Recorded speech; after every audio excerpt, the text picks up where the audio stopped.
Okay, I would like to get started by welcoming all of you guys to our retreat. This is the first day, or at least the first couple of hours of a 6.5 or a 6-day retreat, the way you, depending on how you would like to look at it, whether it's 5 days or 5.5 or 6 days. But nonetheless, I've got a lot to share with you over the next several days. This retreat is all about purification of the mind in order to attain enlightenment. If you look at the various courses and classes and programs that I teach, everything's feeding into this particular retreat. That over the course of a year, I'll be teaching about 12 at least foundation classes where you're learning the foundation and the teachings of the Buddha. And then there's 4 individual courses that are titled Harmony in Relationships, where you're learning about how to develop harmony in your relationships. And then there's 2 that are for experiencing the jhanas and the 4 stages of enlightenment. And all of that feeds into a retreat that I teach in January, which is titled Developing a Life Practice to Attain the First Stage of Enlightenment. And in that retreat, I teach you everything you need to be able to get to the first stage of enlightenment. And then this retreat is the one that all of that is feeding into, where you're learning how to move from the first stage of enlightenment to enlightenment itself. If you've been learning with me in the past and you've learned through any of these different options, then this retreat is going to be able to be right in line with what it is that you've previously learned. If you haven't learned with me before, which some of you haven't, then it's okay, because what I'm going to be doing today and then tomorrow is I'm going to be covering some foundational teachings to be able to help you gain enough understanding of the foundational teachings that then as we go throughout the rest of the course in this retreat, you'll be able to understand what it is that I'm going to be teaching you. Because what we're going to be diving into is what's called the 10 fetters. These are the 10 individual pollutions that the Buddha discovered in the mind, and this is what you need to eliminate from the mind to purify it and to actually experience enlightenment. You would need to understand these fetters inside and out, or these pollutions or these defilements. So what I'm going to be doing over the retreat up until Friday is I'm going to be sharing with you what these fetters are. I'm going to be sharing with you what symptoms you experience because of them. I'm going to explain to you how to eliminate them from the mind, and then how to know that you've actually eliminated from the mind. And as you're learning with me, it's important that you don't believe what I'm sharing with you, because if you just believe what I'm sharing with you, you wouldn't be able to see the truth in the teachings.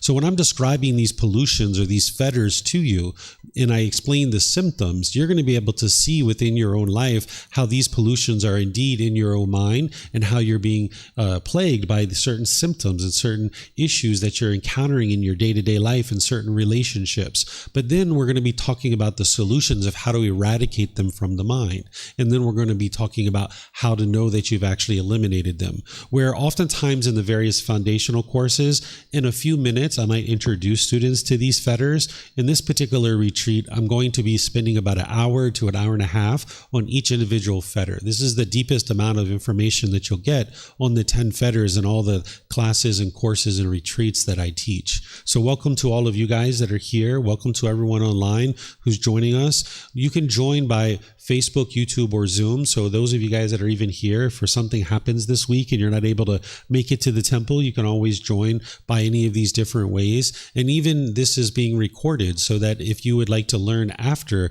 the retreat, you're able to do that as well. Because this retreat is all about helping you understand how to get to enlightenment and purifying the mind, what I'm going to do here today is I'm going to share with you what enlightenment is, so you'll understand what it is very thoroughly. And then I'm going to share with you the retreat plan and the schedule and how the retreat goes forward. But first, I'm going to talk with you about what enlightenment is, so you'll know what that is. And some of you guys may have learned this before in other classes that I've taught. And same thing with like the Eightfold Path that I'm going to teach you tomorrow, in the Four Noble Truths and things like this. Some of you guys have learned these things before with me. But what I'm going to do is I'm going to apply a special emphasis to helping you understand what you need in order to get to enlightenment. Of course, all these teachings and all these foundational classes and courses and retreats, you need those in order to be able to make your way to enlightenment. And you would need to understand that in order to then continue to develop your mind and actually get to enlightenment. And then the things that I'm sharing with you here, this is what's going to really propel you to enlightenment. Everything that the Buddha is teaching you, whether it's the Eightfold Path, the 5 precepts, or any other aspect of his teachings like meditation, meditation training or anything like this, it all comes back to these 10 fetters or these 10 pollutions or these 10 defilements. That's the underlying thing that you're working to eliminate from the mind. And when you're first getting started on the path to enlightenment, you don't really need to know what the fetters are in a lot of detail. You just kind of need a cursory understanding that that's kind of what's going on, is that you're looking to eliminate these fetters. And instead, you focus on things like the 3 universal truths, the 4 noble truths, the Eightfold Path, the 5 precepts, meditation training. These are all the foundational things that you're learning and that you're trying to understand and that you're getting your arms around. But just understand that all of those things are guiding you towards the elimination of the 10 fetters, which is what we're going to be talking about in this retreat. And we're really going to be focusing a lot of time on this. Like I mentioned, about an hour to an hour and a half for each individual fetter. I'm going to be helping you to be able to understand what it is, the symptoms, how to eliminate it, and how to know that you've actually eliminated it. Before we get to all of that, let's just talk about what enlightenment is so that you'll understand what it is that we're talking about when I describe enlightenment, and we're mentioning it during the retreat.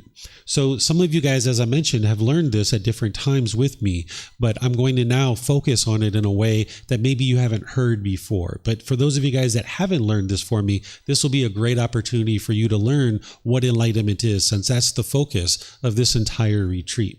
So first, it's important to understand that it's a real challenge for the mind to be able to understand what enlightenment is. In the unenlightened state, when you're trying to understand what enlightenment is, it's very challenging for the mind to wrap its mind around that and to understand it. It's kind of like if I was to describe chocolate ice cream to you and you've never actually tasted chocolate ice cream before, it would be really hard for you to understand and imagine what chocolate ice cream tastes like if you've never actually tasted it yourself. So I'm going to describe what enlightenment is, and I'm going to go into a lot of detail explaining it to you.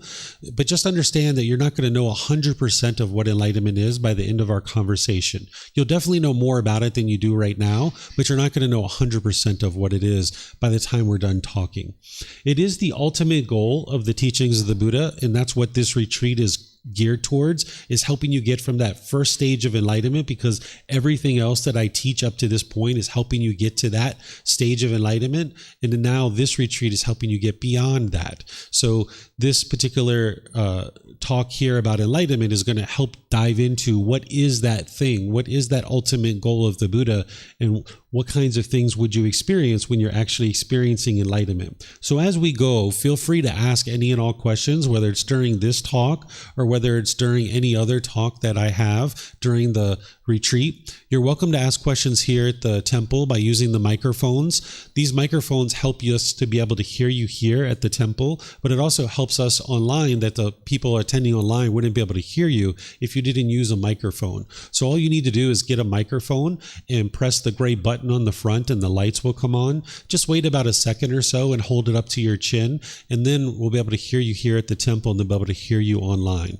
And then if you'd like to keep the microphones with you, that's wonderful, because you may have more than one question, or someone around you might have a question, and you can share the microphone. And then for those of you guys online, if you would like to ask questions, you can put that into Facebook, YouTube, or Zoom in the comment section, and I'll be able to see that and answer any questions all throughout the entire retreat. And then for those of you in Zoom, you have the added feature of being able to electronically raise your hand, and then you can open up your microphone and ask any questions that you like, because we'll hear you here at the temple and they'll be able to hear you throughout the live stream as well. So what enlightenment is it's a mental state that you attain in this life. You can attain enlightenment during your life or at death. The ideal would be to attain it during your life. It's a mental state where the mind is peaceful, calm, serene, and content with joy. You no longer experience any discontent feelings. It's impossible for the enlightened mind to be shaken up about anything whatsoever. There won't be any anger, sadness, frustration, irritation, annoyance, guilt, shame, fear, stress, anxiety, loneliness, boredom, shyness, resentment, jealousy. All of those feelings and others are completely eliminated from the enlightened mind. You don't even experience the slightest displeasure. And this comes through training of the mind. The mind's going to be relaxed and calm, yet attentive and alert. Oftentimes when we think about relaxed and calm, we might think kind of like vegetable and kind of, vegging out. But instead, an enlightened mind is going to be relaxed and calm, but it's going to be attentive and alert. It's going to have crispness and focus. It's going to have concentration and clarity. There's going to be a stability and steadiness to the mind where the mind is unshakable. This can be attained in this life as a human being, and it can also be attained at death as well. But it's unwise to bank on experiencing enlightenment at death because you don't know necessarily what is going to happen at death. Whereas if you apply effort and energy to learning and practicing and training your mind during this life, you can actually get to enlightenment during your life and then enjoy the rest of your life in this enlightened mental state where your life is completely at ease. You can attain this in the human realm, and you can also attain this in the heavenly realm too. There's 5 realms of existence that the Buddha taught. He taught hell, the animal realm, afflicted spirits, the human realm, and the heavenly realm. And all of these realms can actually be independently verifiable. You can verify that these realms exist. And you may not have the wisdom of how to do that right now, or even to how to determine that the cycle of rebirth is true. But remember that the teachings of the Buddha, there's no beliefs in them whatsoever. You're not believing a bunch of things and hoping something good happens when you die. It's not about getting to an afterlife. The teachings of the Buddha are about learning in this life, training your mind in this life, and experiencing the improvement in this life. And that's what the enlightened mental state is. It's a gradual pursuit of gradually making your way to enlightenment, gradually purifying the mind. And you'll see the qualities of enlightenment gradually starting to shine through. If you can think about the sun, and then there's clouds in front of the sun blocking the sun's rays. The sun is there, but you can't really enjoy the sun because the clouds are blocking it. But when you get the clouds out of the way, that's when the radiance and the brightness and the warmth of the sun can shine through. So while we talk about it as attaining enlightenment, one of the ways you might think about this is that your mind is already enlightened, but you've got these pollutions that are in the way that are hindering you from being able to experience it. And the more you get these pollutions out of the way, the brightness and the radiance and the qualities of enlightenment start shining through. And this happens gradually, that you can start seeing these gradual improvements in your life as you're gradually training your mind and gradually reducing and eliminating the pollutions that are causing you to experience the anger and sadness and frustration and all these other discontent feelings. By the time somebody gets to enlightenment, not only have they eliminated discontentedness, but they've also eliminated the constant rebirth and the cycle of rebirth, that you will never longer ever be reborn back into the world ever again. In this cycle of rebirth, that you've escaped. You've now acquired all the wisdom that you need, that you no longer are holding on to this world. You can now escape out of this constant rebirth and this constant cycle. The way that you do that is you free the mind of craving, anger, and ignorance, or the unknowing of true reality. I'm going to teach you this tomorrow. It's referred to as the 3 poisons, or the 3 unwholesome roots, or the 3 fires. This is a high-level way to describe the pollutions of the mind, where in this particular retreat, we're going to dive into a lot more detail than just the 3 poisons, but I'm going to explain this to you tomorrow so that you'll understand what it is. And then throughout the retreat, I'll explain to you what the 10 fetters are, giving you a lot of detail on that. So an individual would have eliminated their craving, anger, and ignorance in order to experience enlightenment. They would have then realized non-self and dissolved the ego and completely eliminated that. And they'd be practicing the wholesome roots of generosity, loving kindness, and wisdom. This individual is only experiencing wholesome results in their life. They're not experiencing anything unwholesome. The path to enlightenment is a purification of the mind, where you're actively training the mind to eliminate these pollutions and uproot them out of the mind so that you can experience that brightness and radiance of the enlightened mind shining through. So enlightenment itself is the mental state that you attain on your way to enlightenment. But the path to enlightenment is a gradual development, a gradual path that you're purifying the mind. You might even think of it like a self-help program, that you're going to need teachers and guides along the way. But essentially what the path to enlightenment is it's the best, most well-vetted self-help program you'll ever find, because it's been around for 2,500 years. It's been well-tested and tried, and you can see that it actually works.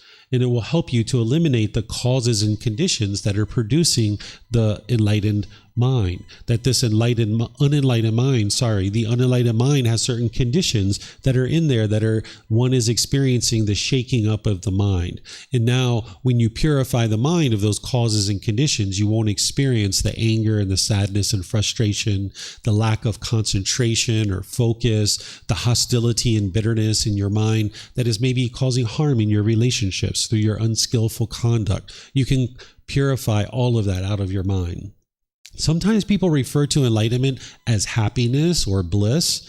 I don't refer to it this way, even though there's plenty of happiness in the enlightened mental state, because as your mind's moving through what's called the jhanas on the way to the first stage of enlightenment, there's something called these jhanas. These are preliminary phases that the mind experiences. And we're going to be talking about these in this retreat. I'm going to have an entire class where I'm going to explain to you what the jhanas are and what you're going to experience as you're making your way through the jhanas. When you get into the first jhana, there's oftentimes this bliss that comes into the mind. And when people are experiencing that bliss, sometimes people think that they're actually enlightened. But these are just preliminary phases that the mind goes through on its way to the first stage of enlightenment. And oftentimes they're mistaken as enlightenment itself. And this is where someone might say that an enlightened being experiences ultimate bliss. Or they might even tell you that enlightened beings still experience sorrow or sadness or frustration because they're actually experiencing the jhanas. They think that they're enlightened, and they're describing what they're experiencing as enlightenment. So you won't hear me describe enlightenment as ultimate bliss, but there is this unconditioned happiness, this unconditioned joy where the mind is just always joyful. It's always happy, no matter what's going on in the world. You're not happy because of the war. You're happy despite the war. You're not happy because your mom died. You're happy despite your mom died, that your mind isn't affected by the outside world and the things that are happening. So your mind can maintain its calmness, its composure, its happiness, its joy, its unconditioned joy. There's nothing that's actually causing this joy to arise, so there's nothing that can cause it to go away either. So you won't hear me describe it as ultimate bliss, but there is unconditional happiness where the mind is beyond this up and down of the unenlightened state. So the jhanas are these preliminary phases where you're experiencing certain qualities on your way to this first stage of enlightenment. And everyone who ends up getting to enlightenment, they will experience the jhanas. And when your mind's in these jhanas, your mind's residing in the jhanas. Sometimes people think that you only experience these jhanas when you're in meditation or that you're turning these jhanas on or off. This isn't actually true. There's actually qualities of mind that are coming into the mind more and more as you're making your way to the first stage of enlightenment. And you guys will understand this more when I show you in the class when we talk about the jhanas. And I'll share with you the words of the Buddha on this, and I will share with you guidance about how to know that you're in these jhanas and how to actually experience them. Because there's certain wholesome qualities that you're developing along the way. Your mind's starting to experience more and more improvement, and you're going to need that in order to be able to fully purify your mind. There are certain advantages to attaining enlightenment. I've already been talking about some of these, like the mind is peaceful, calm, serene, and content with joy. The mind is having this high degree of focus, concentration, memory, and clarity of mind. The mind no longer experiences any discontent feelings. It is impossible for the enlightened mind to experience any of these feelings. Anger, sadness, frustration, irritation, annoyance, guilt, shame, fear, stress, anxiety, loneliness, boredom, shyness, resentment, jealousy, all of these and others are completely eliminated because the causes and conditions, these 10 fetters, have been eliminated. When you purify the mind of these 10 fetters, then it's impossible for you to experience any of these feelings because the causes and conditions that are producing them have been uprooted. And that's why in order to get to enlightenment, you need to understand what the 10 fetters are so that purifying the mind of the 10 fetters, you'll no longer experience any of these pollutions and any of these feelings. And that's also why you experience this high degree of focus, concentration, memory, and clarity of mind. Because as long as your mind is polluted with the 10 fetters, your mind isn't going to be focused. It's not going to be concentrated. Your mind won't have a high degree of memory or clarity. You'll experience what the Buddha referred to as muddle-mindedness. So if you find that you constantly forget things or you have difficulties with concentrating on things, this is just due to the pollutions of the mind. The mind lacks certain wisdom of how to be trained so that now when you train the mind and you uproot these pollutions out of the mind, you can experience this high degree of focus, concentration, clarity, and this deep memory. By the time you get to enlightenment, you'll have deep wisdom about what it takes to get to enlightenment. And you'll be able to be polite, kind, friendly, and respectful in all situations. Right now, you might find that to be a bit challenging. And that's just because of these 10 fetters that we're going to be talking about and helping you to learn how to eliminate. With these 10 fetters, you'll find it difficult to be polite, kind, friendly, and respectful. There'll be certain situations where you're impolite, unkind, unfriendly, and disrespectful. But of course, in other situations, you can be polite, kind, friendly, and respectful. And that's because at that particular moment, those pollutions haven't arisen.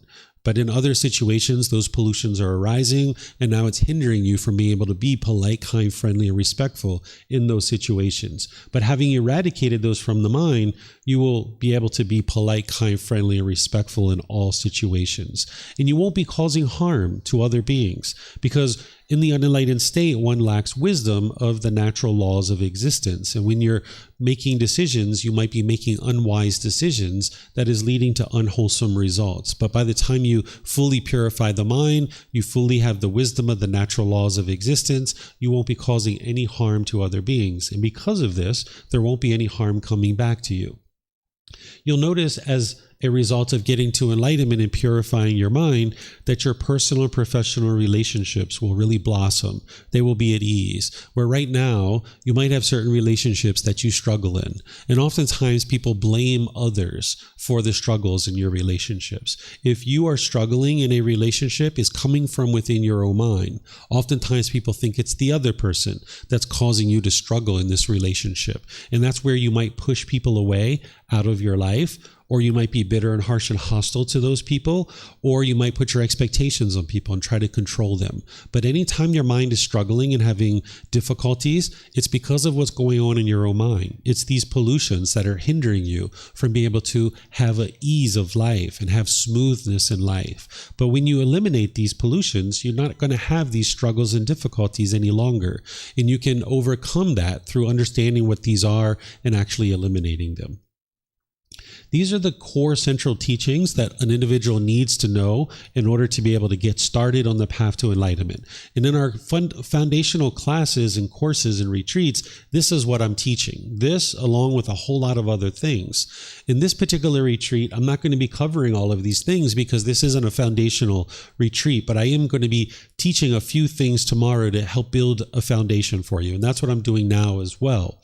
In this particular retreat, I will be teaching the 3 universal truths, the 4 noble truths, and the Eightfold Path, because those are core fundamental teachings that I teach in pretty much every single class, course, and retreat that I share. So that way, as new students are coming in, you can learn the foundational teachings. And this is going to give you enough information that you can then learn everything else that I'm going to be teaching in this particular retreat. But there's more detail beyond that an individual would need in order to really get going with the foundational teachings, which are the 5 precepts, the Brahma Viharas. You're going to learn plenty about the 10 fetters in this particular retreat. You're going to learn the 7 factors of enlightenment here in a moment, because this is something you're going to need to actually get to enlightenment. It's not to actually determine if you are enlightened or not. It's actually a tool or technique to help you. And you're going to need extensive meditation training, which we're going to be doing in this particular retreat. And I also do in all the others as well. Typically, you guys see that I start meditation at the very beginning of a course or retreat. I will start with meditation. But today, because of the amount of time that we have, I'm just jumping right in and teaching you guys about what enlightenment is. But going forward, we're going to be meditating first thing in the morning when we get together. And then in the evenings when we get together at 6:30, we'll be doing meditation there as well. So you guys will be doing plenty of meditation throughout the retreat. So these are the core fundamental teachings that you need in order to really get going on the path to enlightenment. And if you haven't learned these yet, it's okay. And that's why I'm including them here, because not only do I oftentimes have new students that are coming in and learning in these retreats, but even students who have been studying with me before, it's a great time to refresh their memory on these particular teachings. So that's why I include them in each individual event that I have like this. As you're learning any of these teachings and others, it's important that you don't just believe what's being taught to you. You will never get to enlightenment through belief. With belief, you don't know what's true or false. You're just believing it because somebody convinced you to believe it, or maybe you convinced yourself to believe it. What you're doing on this path is you're learning, you're examining, you're investigating the teachings. You're then reflecting on them to independently verify them, whether they're true or they're false. And then you're practicing the teachings. You're integrating them into your life. And this is where the real transformation is occurring in your day-to-day life, that you're transforming your mind through integrating the teachings in your day-to-day life. You've done this exact same thing with other natural laws. The Buddha is teaching you the natural laws of existence. And when we were growing up, none of us understood the natural law of gravity. But slowly but surely, we needed to learn that natural law of gravity. We needed to see the wisdom in it ourselves. And as we did, we started making wiser and wiser decisions. Because when we lacked wisdom of the natural law of gravity, we fell down, we hurt ourselves, we broke our toys, we had all kinds of difficulties and struggles because we made unwise decisions related to this natural law of gravity. But as we gained wisdom of the natural law of gravity, we started making wiser decisions that started producing more wholesome results for us. And that's why we don't fall down anymore, right? We don't break our toys so much. If we have something that is important, we put it in a nice place where it's less likely to get broken, right? We make certain decisions, like I put this glass of water behind me rather than putting it in front of me, because I know that it's unwise to put it in front of me because of the natural law of gravity, I will knock it over. And that's not a rule, that's not a commandment, that's not because anybody told me to do that. But with wisdom of the natural laws, you're going to naturally make wiser decisions that produce more wholesome results for yourself. And this is what you need to do with all the other natural laws that the Buddha taught, is gradually awaken to the wisdom of these natural laws. And that's what we mean when we talk about awakening, is that you're gaining wisdom of these natural laws. And by awakening to this wisdom, you'll naturally make wiser decisions. And that's why you're not believing the teachings, because with belief, you don't know what's true or false. But when you learn something, when you examine it and investigate it, when you reflect on it to independently verify it, and then when you practice it, integrating it into your life, you will know the truth and you will gain wisdom. And that's what you would like to do with all of these teachings and everything that you ever hear about the teachings of the Buddha, is never believe anything whatsoever. That's not going to get you to wisdom. You're going to need to be able to get to wisdom. These are the 10 fetters that we're going to be talking plenty about in this particular retreat. I'm going to be going through each one of these in detail as I've shared. I'm going to explain to you what it is, what the symptoms of it are, so that you can independently verify that your mind is indeed experiencing these particular pollutions. Then I'm going to explain to you how to eliminate it from your mind. Then I'm going to explain to you how to know that you've actually eliminated it. I'm going to be giving you exact examples and concrete ways to actually eliminate these and know that you've actually eliminated them. There's personal existence view, there's doubt, wrong behavior and observances, sensual desire, ill will, desire for form, desire for formless, conceit, restlessness, and ignorance. These are the 10 pollutions that are keeping the mind trapped in the unenlightened state.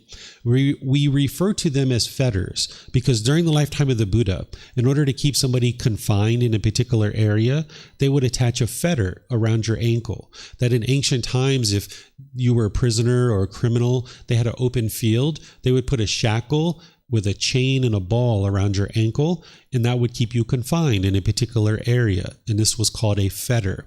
So the Buddha describes these as fetters because this is what's keeping the mind trapped or confined in this unenlightened state, where you keep experiencing anger and sadness and frustration over and over and over and over and over again. So the goal on this path is to eradicate these 10 fetters. The teachings of the Buddha, it's not religion, it's not rites and rituals and ceremonies and worship, it's not a bunch of rules or commandments to follow, it's not about hoping or wishing something good will happen when you die. It's about understanding what these 10 fetters are and using the tools and techniques to eradicate them. Everything the Buddha taught, whether it's the Eightfold Path or meditation or the 5 precepts, it's all about eliminating these 10 fetters. And that's why a retreat like this is so important, is to understand what these are so that you can actually eliminate them. And you'll be able to independently verify that your mind is experiencing these as we talk about them. As you're eliminating these 10 fetters, your mind's going to be moving through these 4 stages of enlightenment. First, there's the jhanas, the preliminary phases that the mind goes through, which we're going to be talking about later in the retreat. But then your mind's going to be moving into these 4 stages of enlightenment, where the mind is ultimately enlightened when you get to the 4th stage, which is referred to as arahant. As your mind's moving through these, you're going to see that your discontentedness is gradually diminishing. Getting to that first stage of enlightenment, there's going to be a significant reduction in your discontentedness, that it's going to be a mere fraction of what you once experienced. So right now, if you're, let's say, outside of the jhanas and you're just getting onto the path to enlightenment, whatever discontentedness you're experiencing now, that's going to slowly diminish as you make your way to the first stage of enlightenment. And then having gotten to the first stage of enlightenment, you will still be experiencing discontentedness at that point, but it's going to be a mere fraction of what you once experienced because you've trained the mind to a certain degree. And to be able to get to that first stage of enlightenment, you would have eliminated the first 3 fetters. These first 3 fetters are personal existence view, doubt, wrong behavior, and observances. Again, we're going to spend an hour on each individual one of these fetters, or an hour and a half on each one of these individual fetters, so that you can understand what these are. But understand, when you eliminate the first 3, this is what's going to bring your mind into that first stage of enlightenment. And you'll know that you're in that first stage of enlightenment because you'll have seen all the improvement to the condition of the mind. If somebody dies in the first stage of enlightenment, they will come back into the world no more than 7 times as a human being. And some of you guys may have actually been stream enterers in the past. You don't necessarily know that right now. This might be the time that you're now going to make your way to enlightenment. But if someone dies in this stage of enlightenment, because they're now functioning as a better human being, when they die in that stage of enlightenment, they're going to come back into the world as a human being. Whereas if your mind is still plagued with a lot of pollution and you die prior to getting to the first stage of enlightenment, you aren't necessarily going to be coming back into the human realm. But if you die in this first stage of enlightenment, you'll definitely be coming back into this human realm. And having gotten to this first stage of enlightenment, you will no longer be reborn into the lower realms. From that point forward, for the rest of however many existences that you have, you will never be reborn into the hell realm, the animal realm, or the afflicted spirit realm ever again. It would be impossible for you to be reborn into those realms. So getting to the first stage of enlightenment is very significant because there's this significant reduction in discontentedness. There's coming back into the world as a human being and never being reborn into the lower realms ever again. Then after someone is now a stream enterer or in the first stage of enlightenment, they might move on to the second stage of enlightenment. This is referred to as a once returner. They've already eliminated the first 3 fetters, but they've thinned out number 4 and 5. That means they've significantly reduced it. It hasn't been eliminated from the mind yet, but sensual desire and ill will has been significantly reduced at this point. And once again, because of this, discontentedness is also significantly reduced. It's becoming less and less and less and less as you're moving up through these stages of enlightenment. If somebody dies in this stage of enlightenment, they will come back into the world one more time, into the human realm, and they will get to enlightenment in that existence. So again, some of you guys may have actually been a once returner in your previous life, and now you've been reborn into this life, and this is your opportunity to be able to get to enlightenment. So this is what the second stage of enlightenment is having eliminated the first 3 fetters and thinned out number 4 and 5.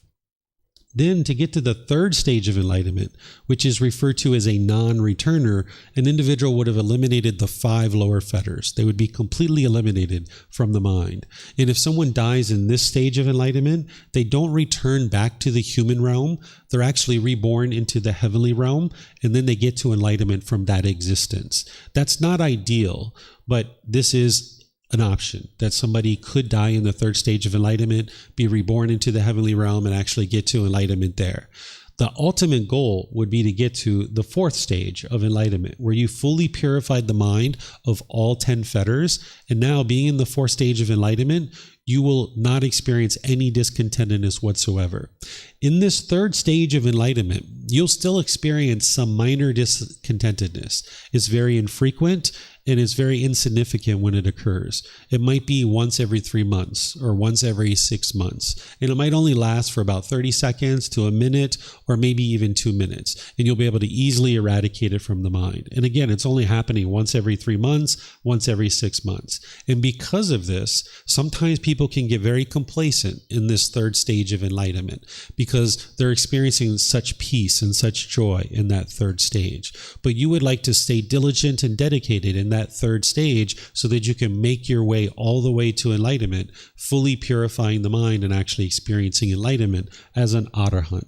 And that means that you would have eliminated all the 10 fetters, not only the lower fetters, which you would have already eliminated here, but also the higher fetters as well. Desire for form, desire for formless, conceit, restlessness, and ignorance. And we're going to be learning all of these in detail so that you'll understand how to purify the mind of these. Okay?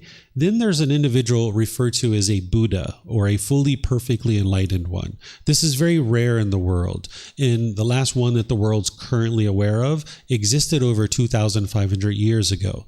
This isn't a stage of enlightenment. This is a unique type of individual. A Buddha is an arahant. They've purified their mind of all the 10 fetters, but they've done this in a unique way, that they've done it by themselves without the help of any teachers or any guides. And that's why it's so rare that an individual like this would be in the world. So some people will describe a Buddha as a stage of enlightenment.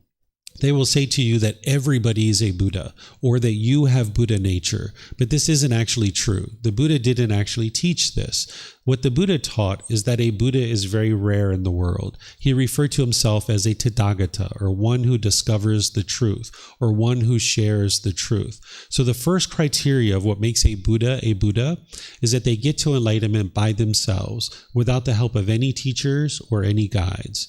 Then the second criteria is that they dedicate the rest of their life to sharing their independently discovered teachings with countless people. And countless people get to enlightenment during that person's lifetime.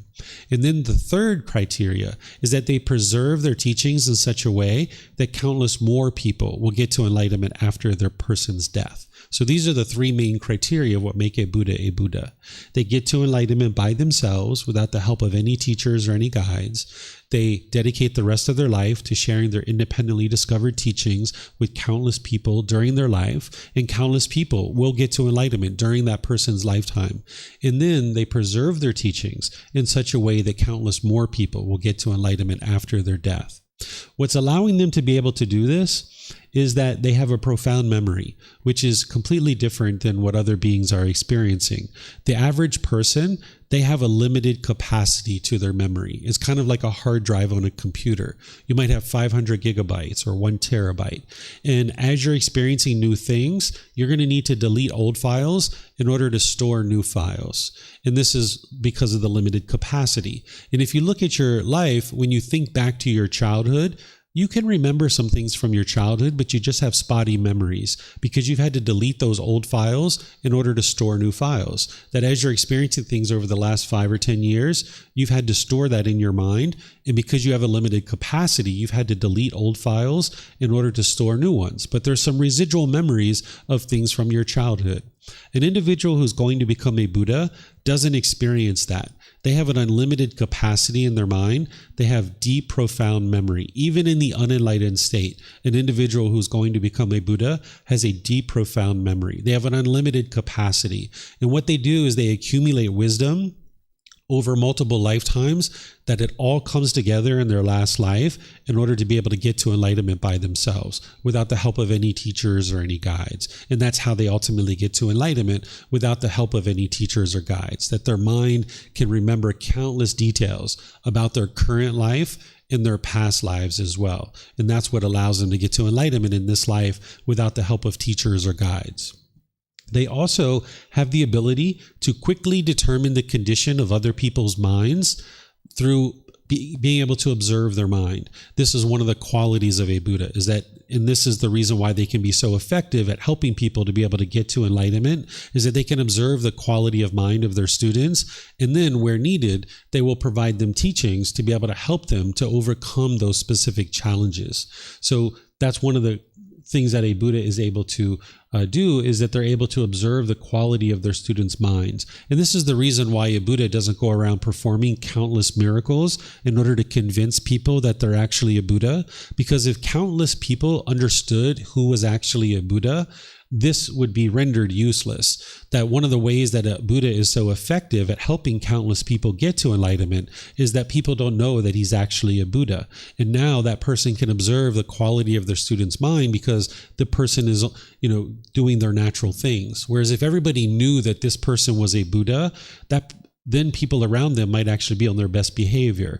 And a Buddha wouldn't be able to observe the quality of the person's mind to then be able to help them with certain teachings. So this is why a Buddha doesn't perform countless miracles during their lifetime in order to convince people who they are. Because their teachings and their ability to be effective isn't based on belief and believing that he is a Buddha.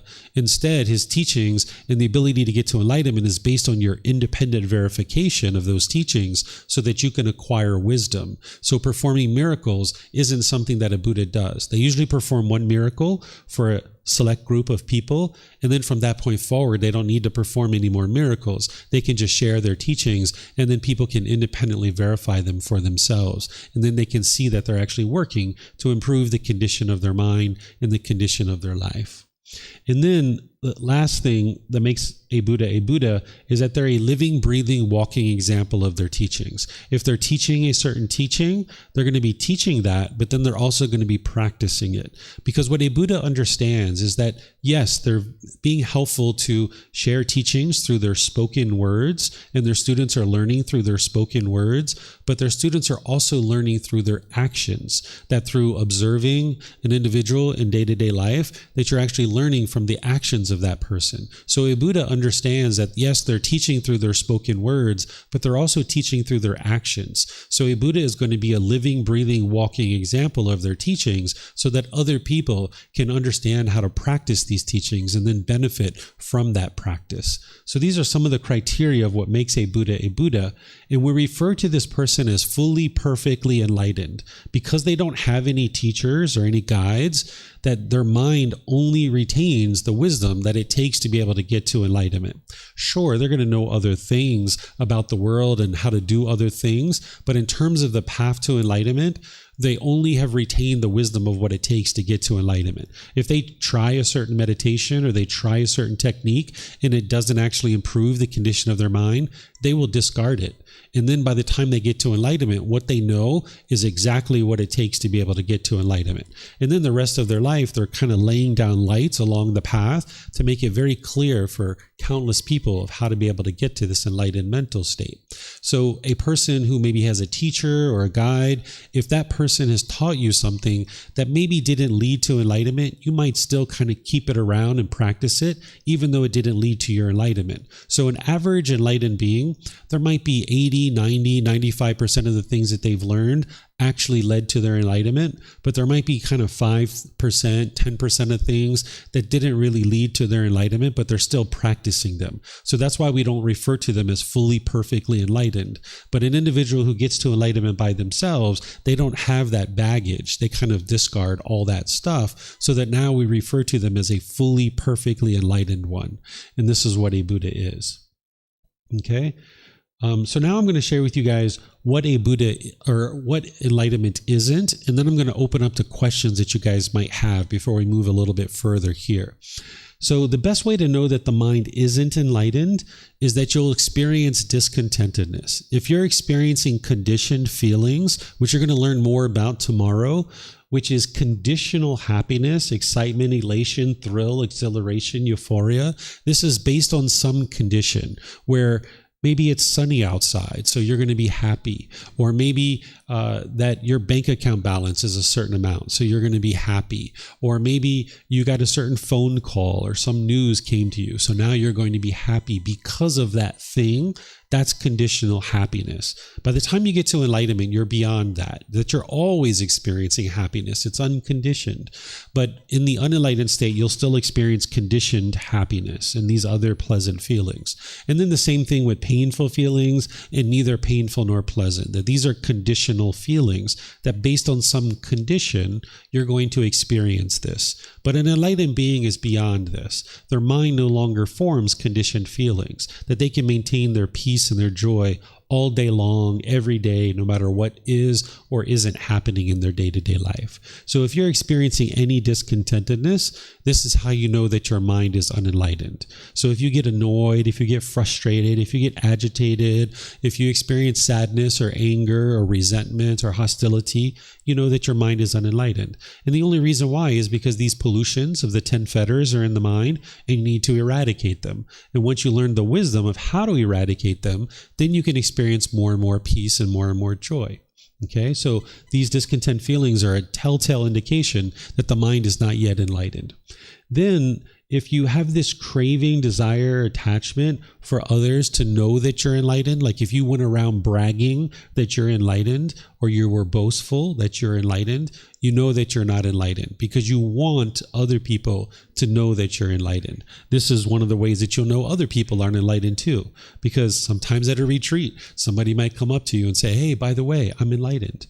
Or you might be at a coffee shop or a smoothie shop. And by the way, did you know that I was enlightened? Oh, really? Oh, okay. You can just know that this person's not enlightened because an enlightened being is not going to go around bragging and being boastful because they would have eliminated their ego and their arrogance. They're not going to have this desire and this longing, yearning for other people to know that they're enlightened. What they're really doing there is they're looking for admiration. They're looking for you to admire them. They want that admiration, right? And maybe they want you to bow down to them or something like this. Who knows what? But there's some craving in there that's motivating them to want to tell other people that they're enlightened. Where if a person is actually enlightened, their mind is so peaceful and so joyful. Go be peaceful and joyful. If you're enlightened, you don't need to come around here and tell me that you're enlightened. Just go be peaceful. Just go be joyful, right? So if you have this desire to tell other people that you're enlightened, you'll know that you're not enlightened. That's the arrogance and the pride that's in the mind. And it's not possible for I to be enlightened. It's actually the mind that is experiencing enlightenment. It's not I. So as soon as someone says, I am enlightened, then you know that the mind still has ego and that it can't be actually enlightened. If you notice that there's complacency or a lack of motivation or a lack of initiative, if there's lack of enthusiasm or a willingness to do something, you'll know that the mind is not enlightened because the unenlightened mind lives on two opposite sides of the spectrum. It doesn't come to the middle. The mind is either going to be chasing with craving, desire, attachment. It's going to be longing, yearning, having this unquenchable thirst that it's chasing after things, or the mind's going to swing all the way to the other side and you're going to feel dull. You're going to feel lethargic. You're going to feel complacent, like you have a lack of initiative or enthusiasm. And that's what the unenlightened mind experiences, is these two opposite sides of the spectrum. But what you're looking to do is bring the mind to the middle, where you can be peaceful and joyful. And also, you can have ambition. You can have motivation. You can have enthusiasm. You can have initiative or willingness to do something. It doesn't mean you're going to be go. That's what the unenlightened mind is experiencing based on craving, desire, attachment. And you're not going to be complacent where you're dull and lethargic. You're going to be in this middle where you're able to apply enthusiasm and dedication and diligence to any particular goal or task, and you're able to actively work towards that particular goal with enthusiasm, ambition, and motivation, initiative, and willingness to do something. And you'll be able to do that with a calm mind and by making wise decisions to gradually move in that direction. So this is how you'll know that the mind is not enlightened, is that it'll be experiencing discontentedness. There's a craving that you want to tell other people that you're enlightened, or you might notice complacency in the mind. So I'm going to pause here and see what questions you guys have, if any at all, about what is enlightenment. Remember, here at the temple, you can use the microphones. And those of you guys online, you can ask questions by putting it into Facebook, YouTube, or Zoom in the comment section. Or in Zoom, you can raise your hand electronically and ask any and all questions that you like. So it looks like, Helena, you have a question? Go ahead. Yes, thank you, David. So you said that enlightened beings, not Buddhas, but like regular enlightened beings, can possibly retain some practices that they keep doing things that didn't lead to enlightenment, right? what Yes. would be examples of such practices? Let's just say somebody was at a temple and they have gotten to enlightenment through training their mind with meditation, and they've eliminated all these 10 fetters. But let's just say they might have a particular thing that's going on at the temple, some kind of activity that's going on, and maybe they think that this particular thing is helpful for them to be able to get to enlightenment. I'm trying to think of some because I don't have any of these kinds of things, but I'm trying to think of things that I might have seen somebody else do. I've seen somebody like kind of go over and like kind of bow to a stupa, right? And they maybe think, okay, I'm going to bow to this stupa, and somehow this bowing is going to help me. And it doesn't mean that bowing can't help you, because it can help to eliminate ego and arrogance. It can humble the mind. But perhaps, let's just say, if this person thought that somehow bowing to this is going to be helpful, then maybe they would retain this particular activity. Or maybe eating a certain way. Here's one that I saw somebody do one time. I saw somebody that was enlightened who wasn't a Buddha, of course. And when they were eating, they would chew their food. They would stop and they would think about the food. They would let the food kind of sit in their mouth, and then they would swallow it. I didn't ask the person why they did this, but I observed that this is what they were doing. And another Thai person told me what they thought they were doing. And I don't necessarily know that that was the case or not, because I didn't really know much about enlightenment or the path to enlightenment at that time. But this is a thing that I saw somebody doing where they were just kind of chewing food. They're kind of letting it and holding it in their mouth for a period of time, and then they were swallowing it. So these kinds of things, there could be little things like this along the way. But how is it different from that? I don't remember now, that feather of like believing that ceremonies can help in enlightenment. Yeah, so the chewing of the food, it's not a ceremony. It's not a rite or ritual or ceremony. The person maybe is just thinking, let's just say that somehow, the food is affecting the sense bases in a certain way. And perhaps they think that this is somehow helping them to get to enlightenment in terms of eliminating sensual desire. And they might think that this is what helped them to eliminate sensual desire. This is a better example than the one bowing to the stupa, because this would be potentially wrong behavior and observances, right? So I have trouble thinking of examples because I don't have any of these for myself. I'm just trying to think about what I've seen other people experience. I've seen one person who was very close to enlightenment. Here's a good example. I saw someone who was either enlightened or very close to enlightenment, who is a monk. He's an ordained practitioner. He's Thai. He's been ordained since, not fully ordained, but he's been living at the temple since he was 8 years old. And then he left for a period of time, and then he came back at age 12, and he's been in the temple his whole life. And he knows what it takes to get to enlightenment. And he, for all intents and purposes, we could say that he's enlightened. But because he services the Thai community, and Thai people come to him and they ask him to perform what's called Guat Nam, the Guat Nam ceremony where you pour out the water and then you're donating the merit. He knows that this isn't true. He knows that this isn't what leads to enlightenment, but he still does it. And he does it because other people ask him to do it. And he still does it. Rather than explaining to them like, hey, this isn't the teachings of the Buddha, he just does it. But his mind understands that it's not part of the teachings of the Buddha, but his mind, understanding that, he still does it. So he still keeps it around because of Thai culture, and that this is what Thai people tend to look for when they go to the temple. So these kinds of things are things that people could be doing. So you could actually do something without the mind, while the mind is understanding that it's unwise, perhaps. So like the Guat Nam ceremony, an individual's mind can understand that this isn't the teachings of the Buddha, but they're just doing it because other people are asking them to do it. And in that situation, I wouldn't do it, but this person is choosing to do it. They haven't let it go because their teacher taught them to do this particular thing. Okay. So for example, practice of gratitude, which that would be a good example maybe. Gratitude is part of the path to enlightenment. Even though we don't really talk about it, you'll automatically get to the point where you have gratitude.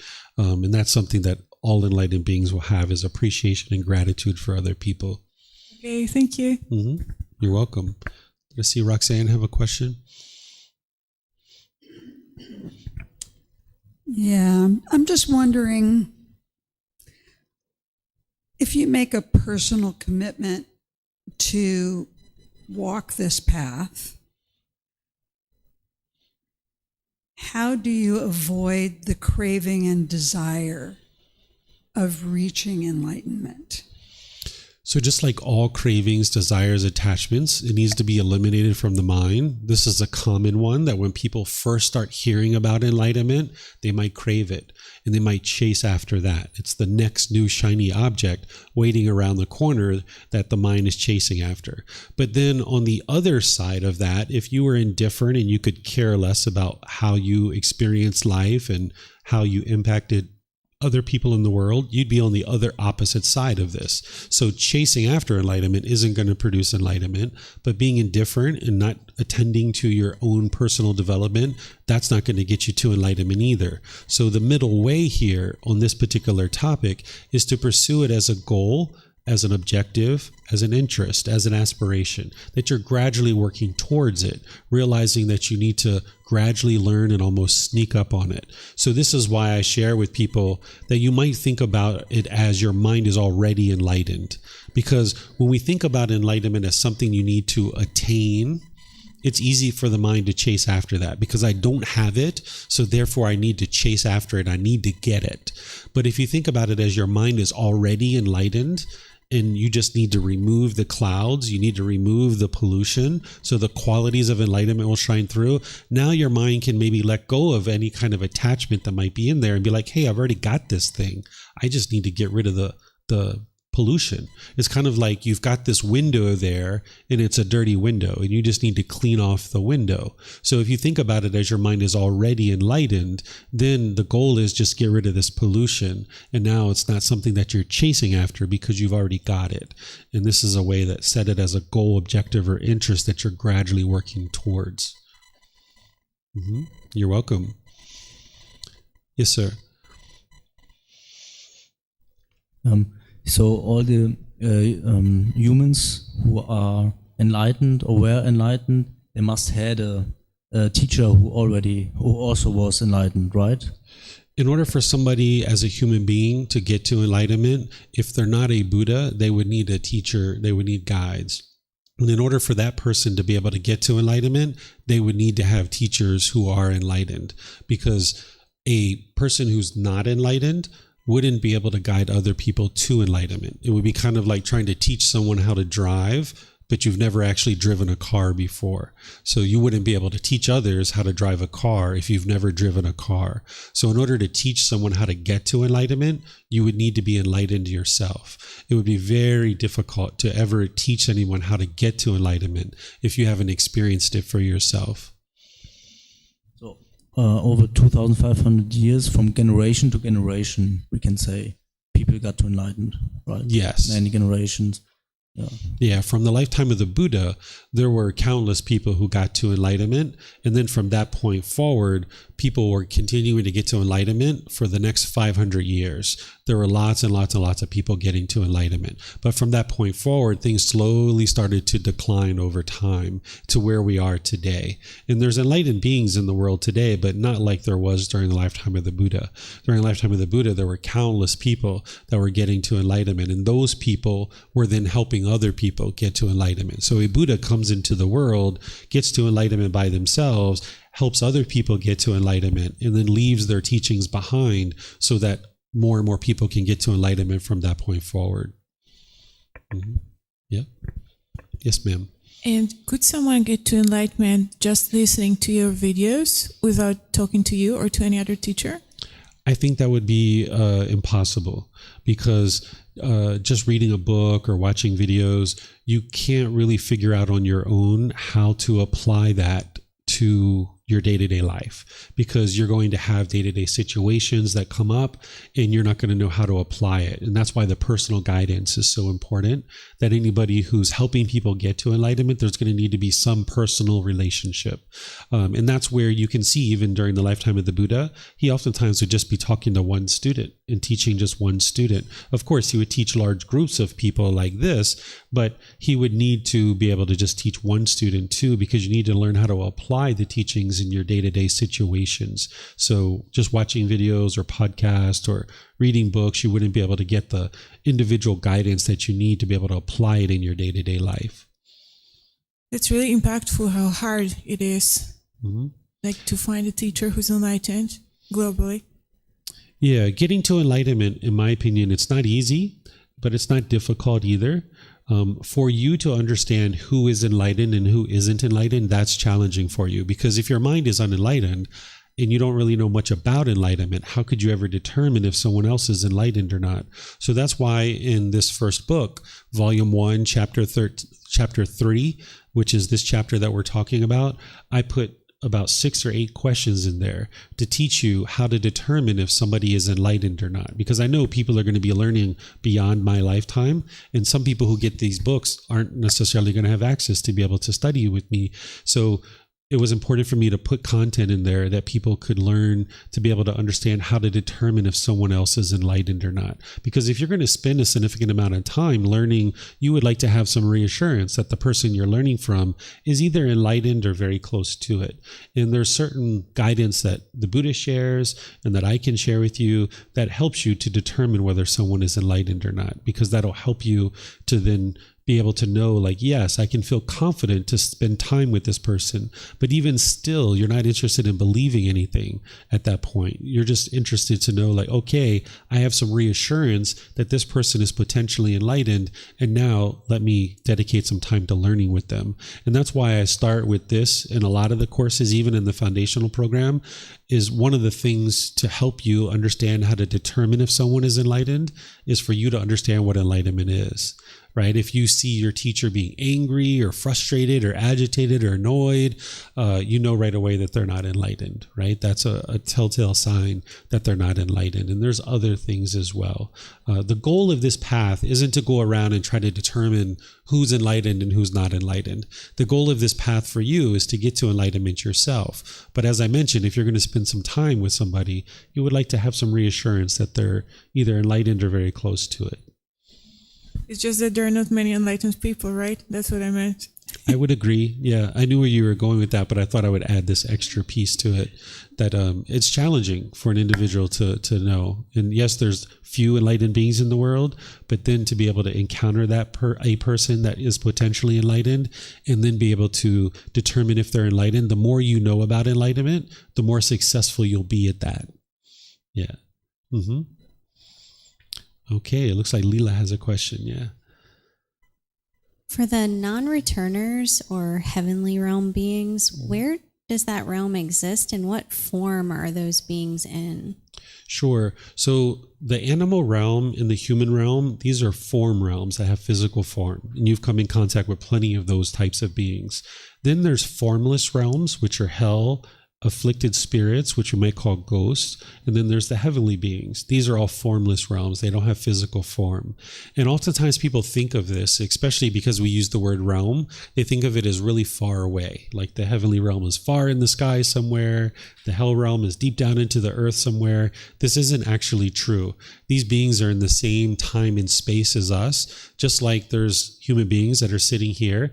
If we left the doors open and we left, there'd be animals that would make their way in here, right? We'd have dogs coming in here. We'd maybe have some cats or some geckos and maybe some snakes or squirrels or these kinds of things would eventually find their way in here. And it's the same thing, that because of humans and animals, we all live in the same time and space. These hell beings, afflicted spirits, and heavenly beings, they live right here in the same time and space as us.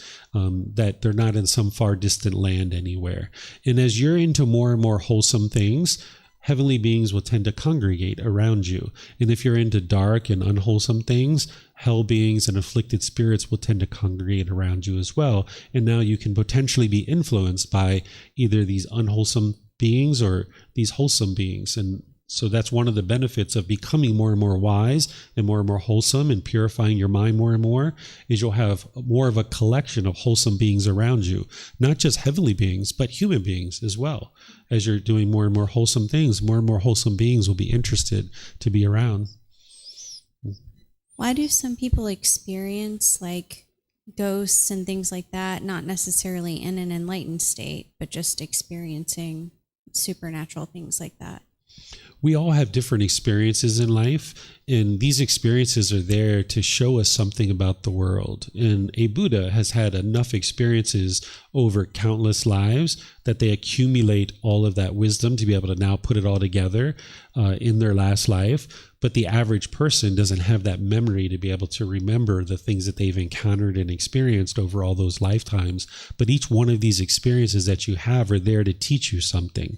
So whenever you're struggling or having difficulties in any situation, the best thing you can do is step back, take some breaths, calm down, look at the situation, and try to figure out, what can I learn from this? What is the wisdom here that is going to help me to ensure that this doesn't repeat?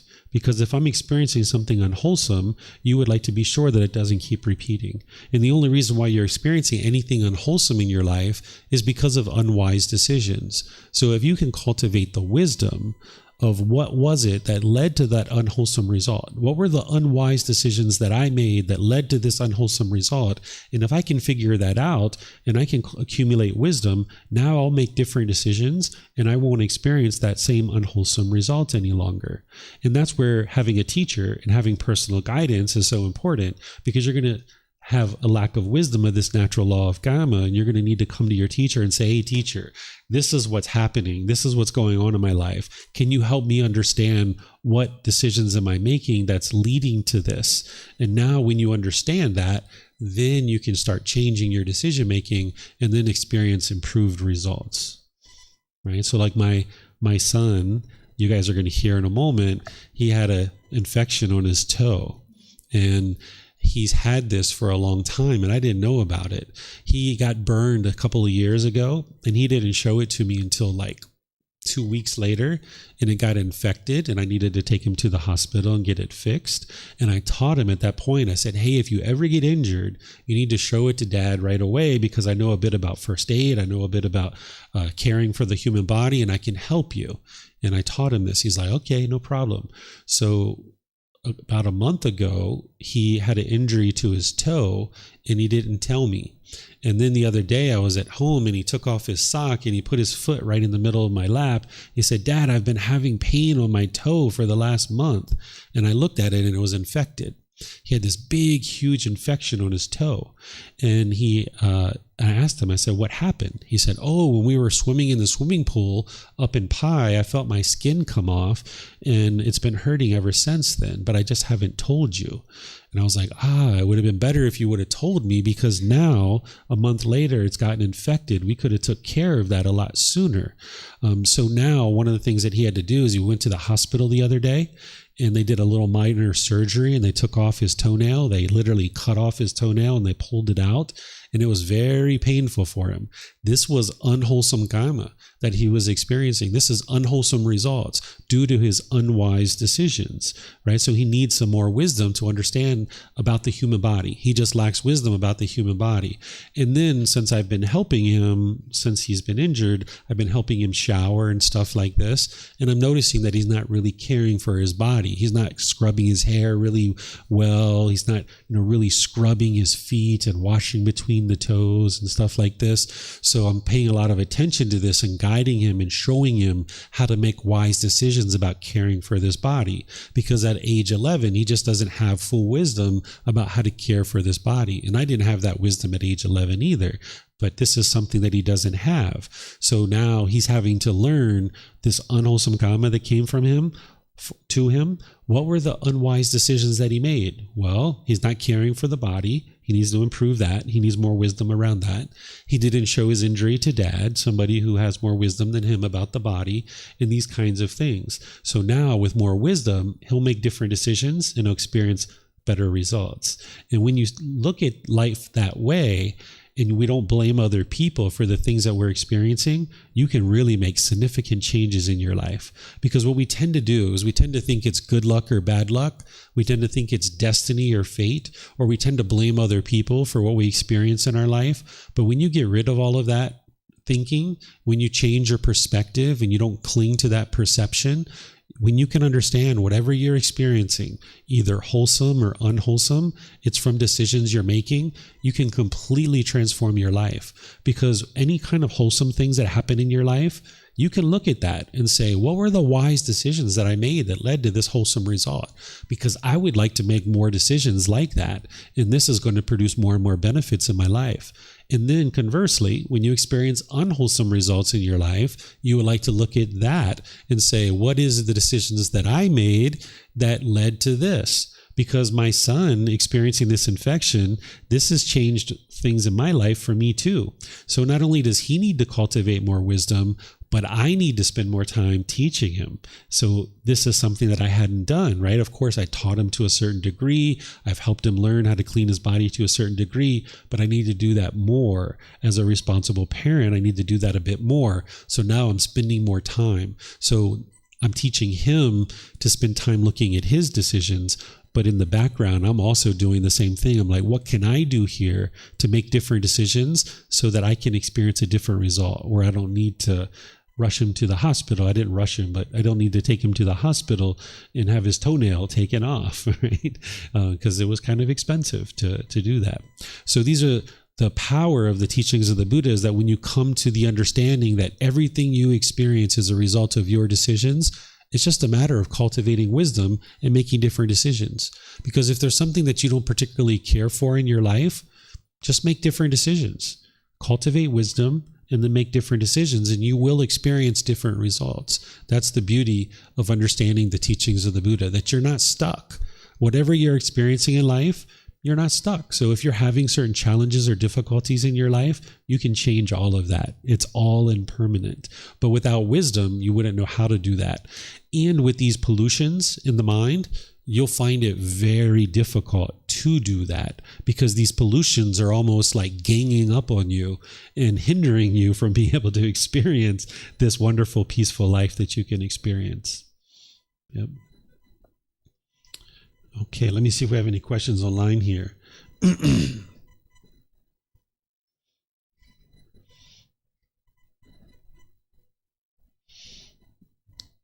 All right. I'm not seeing any questions anywhere, so let me move on to the next thing that I'm going to teach you.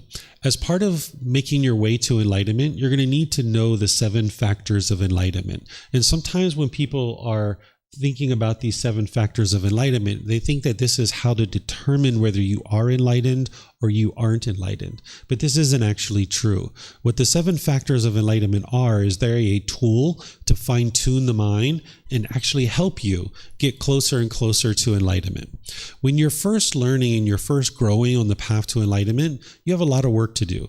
You need to be able to understand and practice the Four Noble Truths, the Eightfold Path, and all these other teachings that are the core fundamental teachings that I showed you. And you're really getting your arms around that. There's a certain amount of work to do. You know, this journey to enlightenment, it's not 1 week, it's not 1 month, and it's not 1 year. It's a multiple year pursuit. But it's a permanent solution, that when you get to enlightenment, your mind will never regress backwards ever again.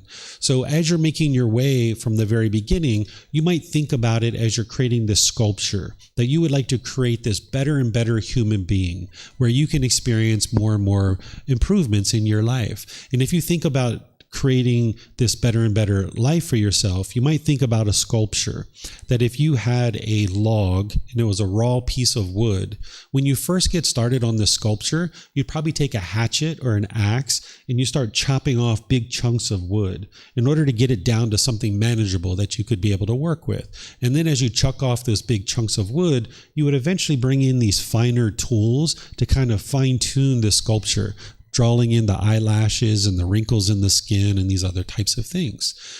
Initially, when you're first getting on the path to enlightenment, chucking off those big chunks of wood is like chucking off what we call wrong view, wrong intention, wrong speech, wrong action, wrong livelihood, wrong effort, wrong mindfulness, and wrong concentration. You're going to learn about this tomorrow when I teach it to you.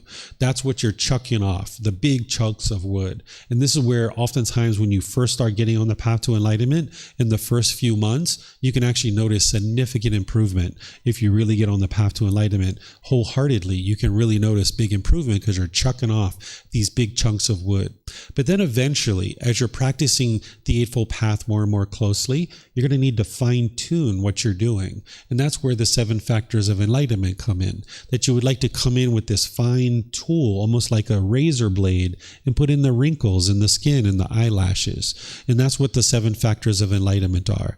That when your mind is experiencing sluggishness or dullness or lethargic condition, there's a factors of investigation, energy, and joy that will uplift the mind and bring it more to the middle. And then when your mind is excited and overactive, there's the enlightenment factors of tranquility, concentration, and equanimity that will bring the mind down into the middle where it'll be more calm and more composed. So these are actually the words of the Buddha here, where he's explaining that the 7 factors of enlightenment need to be developed and cultivated in order to get to enlightenment. When he's talking about true wisdom and liberation, that's enlightenment. Liberation is freedom from strong feelings. So you would need the 7 factors of enlightenment in order to be able to get to enlightenment. Because initially you're chucking off those big chunks of wood, but then more and more you're going to fine tune the mind and fine tune the mind and fine tune the mind to be able to get to this enlightened mental state. And this is where the 7 factors of enlightenment come in. So here, this is me describing the 7 factors of enlightenment for you so you know what they are. And this is in chapter 3 of volume 1. The first factor is called mindfulness. You're going to learn about this in the Eightfold Path. This is where you practice awareness of mind. Remember, the title of this retreat is Purification of the Mind to Attain Enlightenment.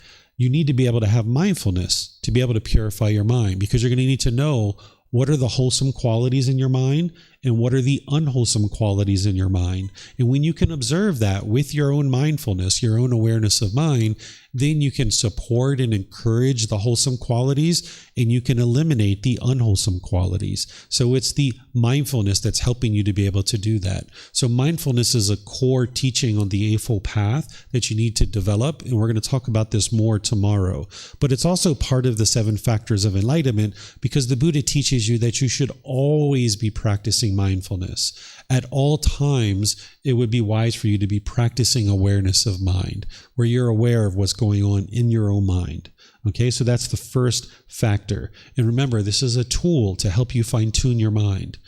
Then, with your mindfulness, when you notice that your mind's sluggish or dull or lethargic, the last thing it's interested in is investigating the teachings of the Buddha. It just wants to sit there on the couch or lay there on the bed, search social media, look at YouTube, do everything and anything except read a book about the teachings of the Buddha, or maybe come to the temple or meditate or something like that. So you need to move the mind in the opposite direction of that dullness and that lethargic, sluggish condition, which is now you need to actively apply effort to move it towards investigating the teachings, where you have this keen interest in examining the teachings. As you're examining the teachings, you're going to notice this energy spring up in the mind. It's almost like a dry sponge finally getting some water. Whoa, that's the way to make wise decisions as you're learning the teachings of the Buddha. Whoa, this is what I've been looking for my whole life. Oh my goodness, this is so amazing. You might notice this energy spring up in your mind. And this is why sometimes for some people, when they first start learning the teachings, they have difficulty sleeping, because this energy springs up in their mind, right? And it's like, whoa, I never learned this before. Oh my goodness, this is what I've been looking for all along.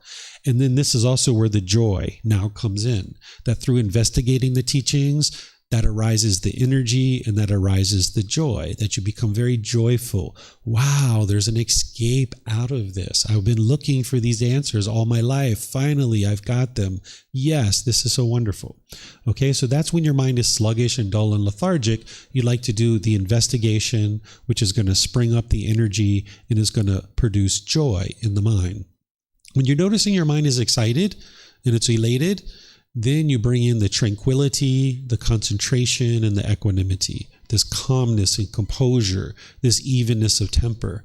This is what you would like to now practice. And you're applying right effort to be able to bring that in. And you're not going to be able to do that right at the beginning of your practice, because your mind is untrained, it's undisciplined. But as you're training your mind with meditation and all these other tools and techniques, you'll be able to bring in this tranquility, this concentration, and this equanimity. And that's where the meditation training is going to come in. So you're going to need to be able to arise these in the mind and bring the mind into the middle when you notice it's excited. Because if you leave it in that conditional excitement, it's just going to stay wired that way. Sometimes we think that that's what life is all about, chasing after excitement, right? You might chase and chase and chase and chase. I want more money. I want a new car. I want a new boyfriend or girlfriend. I want new jewelry. I want new clothes. Let me chase after these things. And when I go get these things, then I'll get excited. But that's a conditional feeling that if I go shopping and I get a brand new pair of shoes, I'm so happy. But if I don't go shopping, I feel sad and I feel a little bit frustrated perhaps. This is what the mind experiences in the unenlightened state with conditional excitement, that it can only be excited if these particular things are occurring. So when you notice that your mind is in that conditional excitement, you would like to calm it down with the tranquility, concentration, and equanimity. Don't allow it to dwell in that conditioned excitement. And then more and more, you'll be able to train it and refine it to come to the middle. And as you get it more and more to the middle, it'll just stay there all the time. Okay, so this is the 7 factors of enlightenment. Do you guys have any questions on this? Okay, so now let's just talk in a lot more detail about the advantages of enlightenment, which are things that I've already talked about. This first part right here is the peacefulness, calmness, the serenity, the contentedness, the deep focus, concentration, clarity, and deep memory, the eliminating of the discontentedness, the politeness, kindness, friendliness, and respect, and then also that your relationships will improve. You'll be able to conduct your relationships with ease. But there's benefits beyond this. Okay, and then we don't always talk about this in all the other classes, so I'm going to explain this to you here. That one is incapable of decline. By the time you get to enlightenment, it is a permanent mental state. It'll be impossible for your mind to ever regress and experience anything different. It'll be impossible for you to ever experience anger. It doesn't matter what happened. You just can't experience any anger. It's just impossible for that to occur. So your mind doesn't get to enlightenment and then regress. Once your mind gets to enlightenment, it will never decline from there. In fact, even getting to the first stage of enlightenment, your mind will never regress backwards from there. When your mind is in the jhanas, those preliminary phases that you experience on your way to enlightenment, if you got complacent, your mind can regress out of the jhanas. But when you get to the first stage of enlightenment, it won't regress from that point forward. Getting to enlightenment, your mind will never again experience discontentedness. It's impossible for that to occur. It's a permanent mental state because your mind is now experiencing what's called unconditioned mental qualities, that there's no condition that is being met in order for those qualities to be experienced. In the unenlightened state, there needs to be some condition met, and then you'll be happy. And there might be some condition met and you'll be sad. And now this condition is going to change. And as you get excited about the sun is not permanent. So if you base your happiness on the sun, when the sun goes away, you're not happy anymore. Or if you base your happiness on your bank account, and now you're so happy based on the amount that you have in your bank, when that changes and goes down, you'll be sad and you'll be frustrated because that's conditional happiness. But by the time you get to this unconditioned mental qualities in the enlightened mental state, there's no condition that's being met in order for those qualities to exist. So the mind can just always be happy. So you're not happy because of your bank account. You're not happy because it's sunny out. You're not happy because of anything. The mind is just always happy. It's unconditioned happiness. So this is a permanent mental state.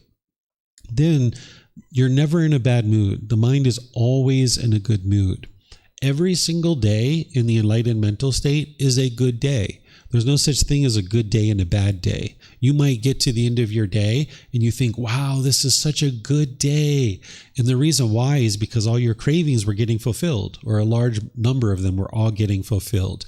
And you get to the end of your day as like, oh, this was such a great day. This was excellent. Everything went perfect, because you got all your cravings fulfilled. But then the next day, It's like, oh, this was just such a horrible day. It was so hectic. Everything went wrong. That's because you weren't getting your cravings fulfilled. So it feels like a bad day or a hectic day. It's like you're carrying around this burden. You're carrying around this burden of craving, desire, attachment, this longing and yearning. And if you don't get your cravings fulfilled, then it feels like a bad day. But by the time you get rid of those cravings, desires, attachments, every day is a good day. No matter what you do, you're having a great time. You can enjoy every single aspect of what you're doing in your day-to-day life. Even when I was at the hospital and they were removing my son's toenail, right? I was still having a good time, right? I wasn't having a good time because he was in pain. I was joyful despite he was in pain, right? I was thinking like, wow, this is such a great learning opportunity for him. He's going to learn a lot through this experience, and let me make sure that he learns as much as possible. And I'm going to teach him all the way along the way so that he doesn't experience the same thing again, right? So I used it that way, and my mind could maintain its joy, right? He was yelling and hollering. I got videos of it if you guys would like to see it. I took videos of it. I sent it to his mom, right? So if you guys would like to see it, yeah, he was yelling and hollering and I was just smiling. You know, I was joking with him. I was like, hey, you're about to get a pedicure. And he was like, yeah, you're right. I'm not going to have to cut my toenails for like 2 or 3 months, right? So you can maintain your joy no matter what's being experienced in your day-to-day life. You won't have good days and bad days. There's never a bad day. You won't experience exhaustion or tiredness.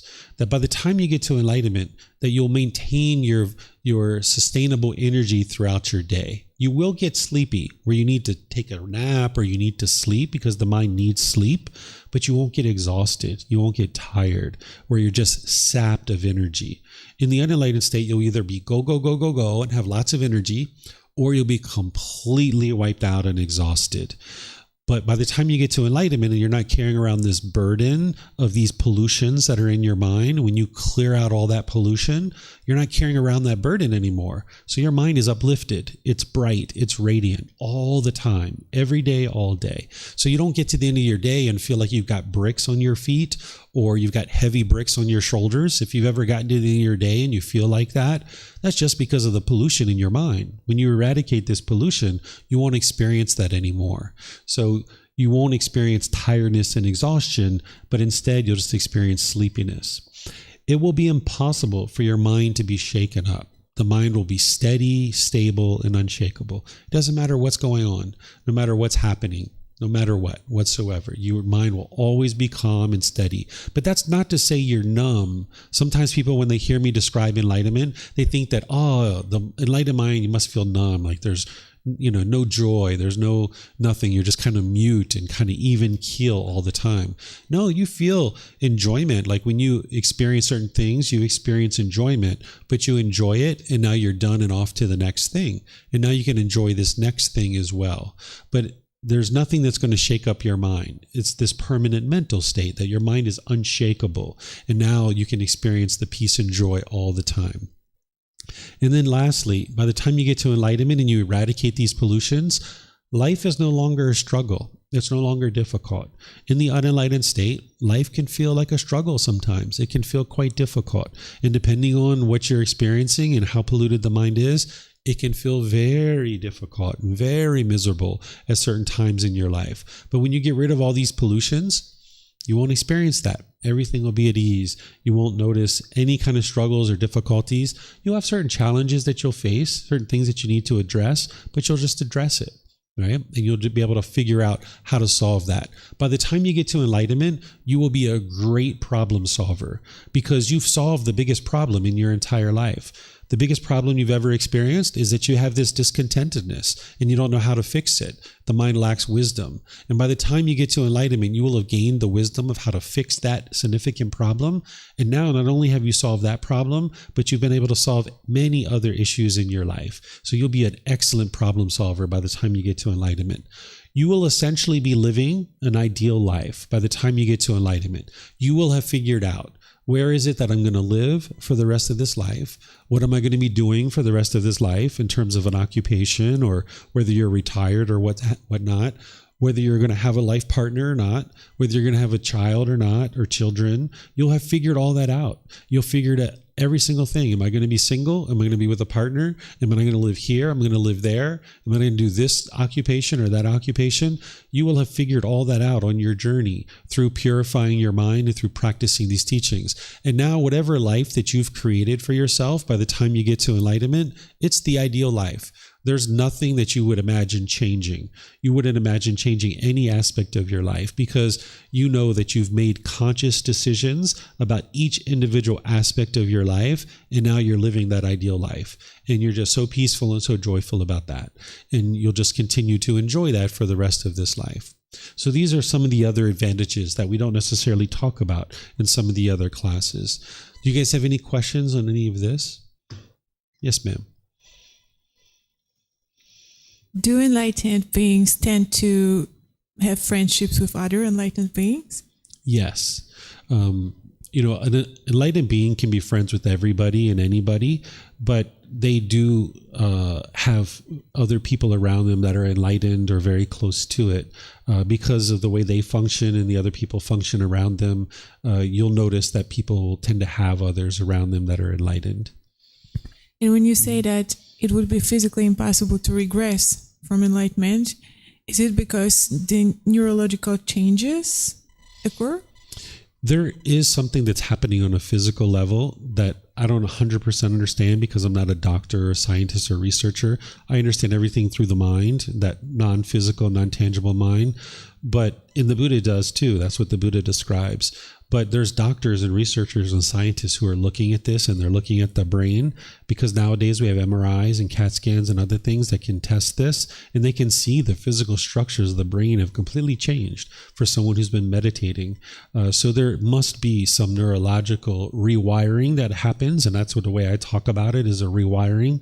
And once that occurs, it's permanent. And the doctors are saying the same thing. The Buddha said this. You will see this for yourself as you're progressing to enlightenment. But scientists and doctors, they're seeing the same thing, that when these physical structures of the brain have changed, and they're seeing it in their CAT scans and their MRIs, that once it's gotten to a certain point, it doesn't change back. And this is the same thing that the Buddha taught as well. So scientists are just confirming what he taught more and more. So there is something that's happening on a physical level to the brain, but 100% of what that is, I don't know. But there's definitely something that's occurring. And you can even sometimes hear it. Like I even heard the brain physically changing at different times. So could we say that enlightened beings are superhuman? I don't think of it that way. They're superheroes. What's that? Superheroes. The Buddha, and I would agree, he does talk about an individual who's enlightened as being a perfect human being because they're not causing any harm. They're only making wise decisions. They're not harming others through their decisions. So in that respect, we could refer to them as perfect. But an enlightened being themselves isn't going to think of themselves as perfect in terms of like boastfulness or arrogance or pride.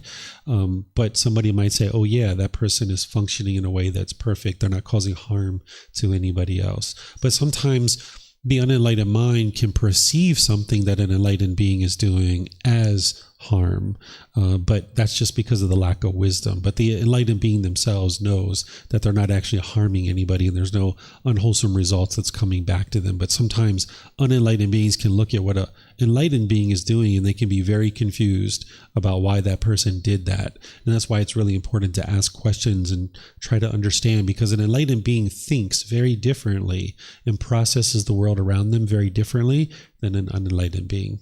And the more you understand what that is, the more you'll be able to come to that understanding and function that way yourself, to be able to experience the peace and joy. Thank you. Mm-hmm. You're welcome. Okay, so now what I'm going to do, since I don't see any questions online and there's no more here, is I'm going to share with you guys what the actual retreat is, what the schedule and the plan is, because now you guys are starting to understand a bit more of what enlightenment is, and this is something that you can attain in this lifetime. There's no reason why you can't attain it. right? You have the teachings, you have the ability, you have the capability to learn, whether you're here in Chiang Mai or somewhere else. The way that I've set up, you don't have to actually be in Chiang Mai to learn. You can learn from anywhere in the world. The resources are available to you. So now I'm going to explain to you what I'm going to do throughout the coming days to be able to help guide you to understanding more and more about what you need to be able to get to enlightenment and purify the mind. So the way that I see any of these retreats and the way that I see any of the courses that I teach is I think of it like the Buddha is there, even though the Buddha didn't look like this. This is just a kind of a picture to help you guys visualize what I'm sharing with you, is that the Buddha is sitting there, and I'm kind of creating this staircase to be able to help you become closer and closer to the Buddha and to be able to understand what the Buddha actually taught.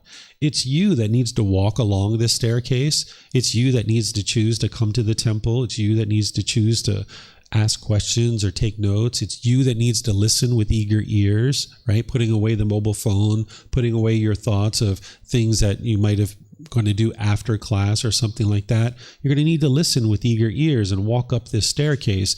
I'm the one providing the staircase. I'm the one showing you where the staircase is. I'm the one letting you know that, hey, this is what the Buddha taught, but you're doing the work to step along that staircase. You're on your own independent journey, walking up this staircase. And you've kind of got a guide that's helping you along this staircase and showing you how to get closer and closer to the Buddha. So this is just kind of an image to help you understand what I'm doing in all these retreats and all these courses, helping you get closer and closer to this mental state that the Buddha taught that is attainable for all of you. Okay? The way that I'm going to do that is each morning we're going to get together at 9 a.m. for meditation. And then after our meditation, I'm going to start with some kind of teaching or some discussion, which I'm going to show you the schedule of this here in a moment. And then we're going to take a mid-morning break in the morning, but then at 12:30, we'll take a lunch or free time where we'll break away for 6 hours before we come back. So this is what we're going to be doing in the mornings for about 3.5 hours. We're going to be here learning and growing and studying and understanding the teachings of the Buddha. And then you have opportunity to go out on excursions if you like. There's lunch, excursions, dinner, and free time. There's certain excursions that you might be interested to attend. Tonight is the Sunday night walking market. Tomorrow is the hot springs, going to Sangapang. Tuesday is going to the elephant sanctuary. If you'd like to go to the elephant sanctuary, there'll be vans that'll come here and pick you up, take you to the elephant sanctuary. You'll be able to get right up close with the elephants, petting them. They actually have you change clothes. They have clothes there, so you don't have to worry about that. You can pet the elephants. You can swim with them in the lake. And then afterwards, they have showers that you can take showers and then put your clothes back on, and you can come back here for the evening session. And they even serve you lunch out there as well. I've negotiated a really good price with them. They usually charge 1,600 baht for each person, but they're doing it for 800 baht for us. If you guys would like to go, they're going to pick you up on a van. They're going to take you about an hour and 15 minutes outside the city. Spend time pretty much all day with the elephants for a half a day. They're going to feed you lunch, and then they're going to bring you back, and you can even take a shower while you're out there. So this is the elephant sanctuary.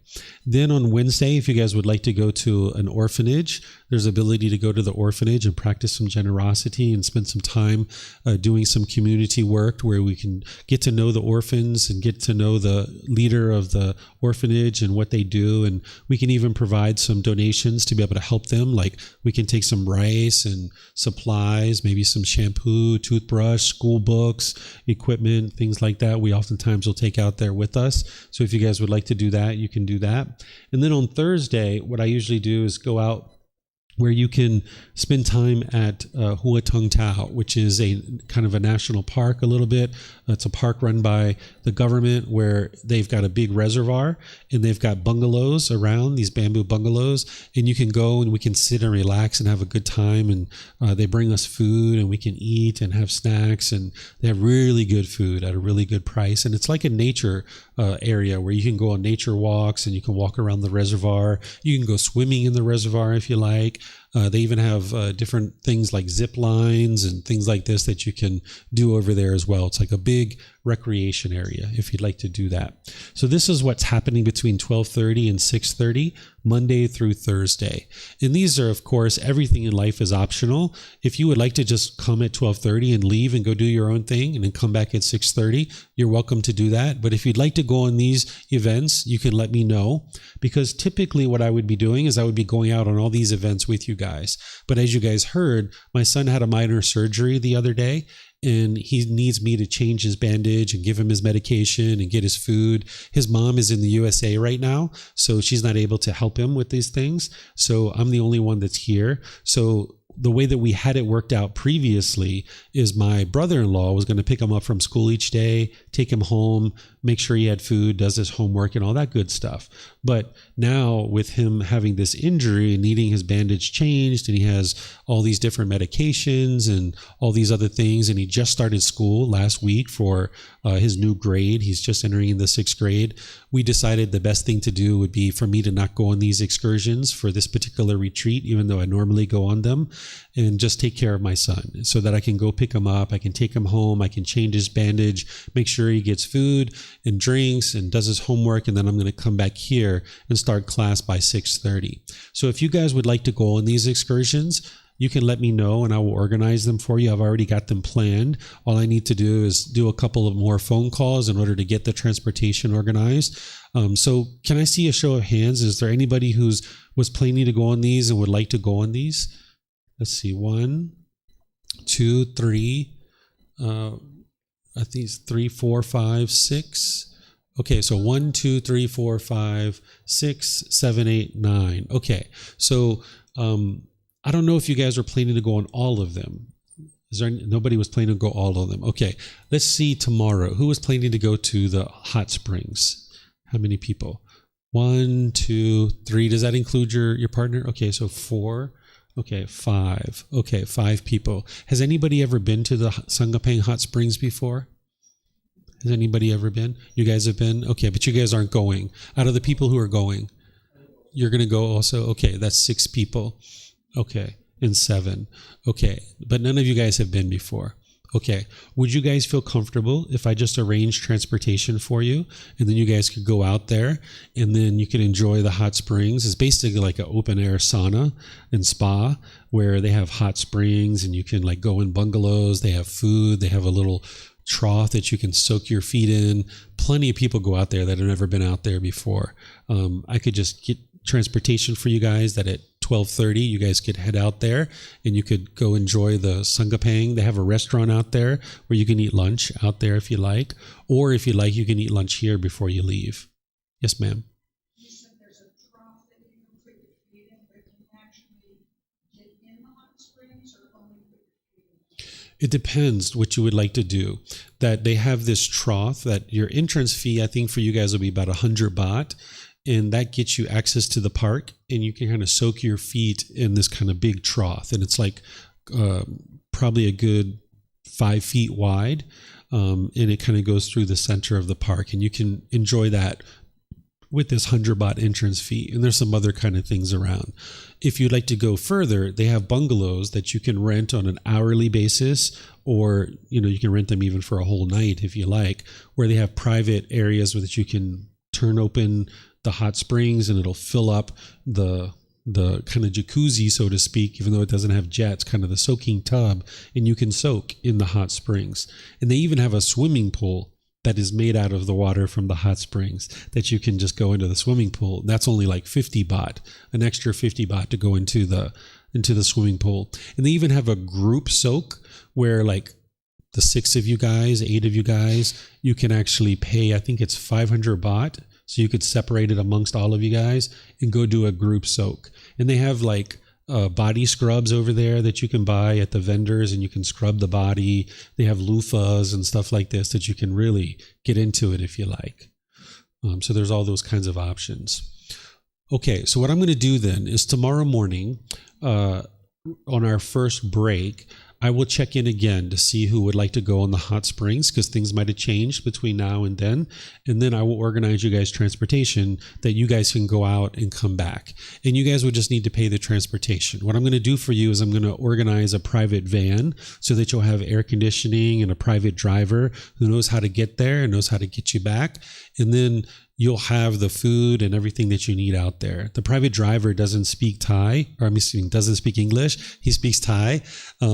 So you guys aren't going to be able to communicate with him unless you use Google Translator or something like that. He's a great guy. He's a friendly guy.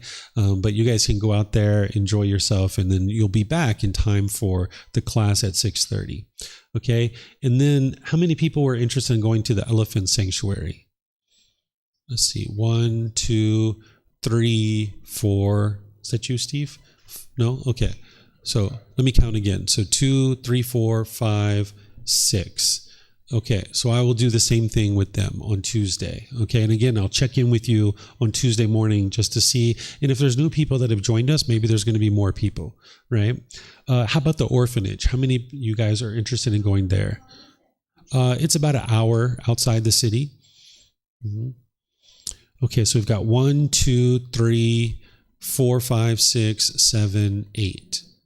Okay, so what we usually do is, again, we rent a van and we go to Macro, which is like a large supply store. People usually put money into the middle, and we kind of have a certain amount of money, and then we just buy a bunch of supplies, and then we take it to the orphanage. And I'll organize this for you guys as well. And then Thursday, going to Hua Tung Tao, the reservoir. How many people are interested to do that? 1, 2, 3, 4, 5, 6, 7, 8, 9. Okay, so we're about 6 to 9 for each day. So that kind of gives me an idea of what to budget for your travel, because if you guys are comfortable with spending about 250 to 350 baht per person, you guys can get an air-conditioned van, and it'll be very comfortable to go on these retreat or these excursions. Whereas if you guys would like a lower price, it would be the Songtaos. That would be like 150, maybe 175 baht per person. But you're going to be sitting on a bench. There's no air conditioning. You might be smelling some smoke and things like this. So if you guys are willing to just do a little bit extra, you can have a lot more comfort with the private vans. So how many of you guys are interested in the private vans? Let's see. 1, 2, 3. Okay. Pretty much all of you guys. How about the Songtaos? You're fine either way. Okay. How about the Songtaos? Who's interested in riding in the Songtaos? Okay.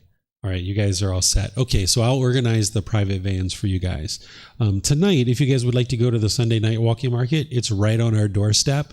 It's right outside. So when we finish up here, if you guys would like to go enjoy some time together, because the idea behind these excursions isn't just to go have a good time, which, yes, that's part of it. We'll just go have a good time and you guys can spend lots of time together. But the idea behind these excursions is that you're learning in the class about the teachings of what it takes to get to enlightenment and how to train your mind. But then you can go out into the world and now you can practice them.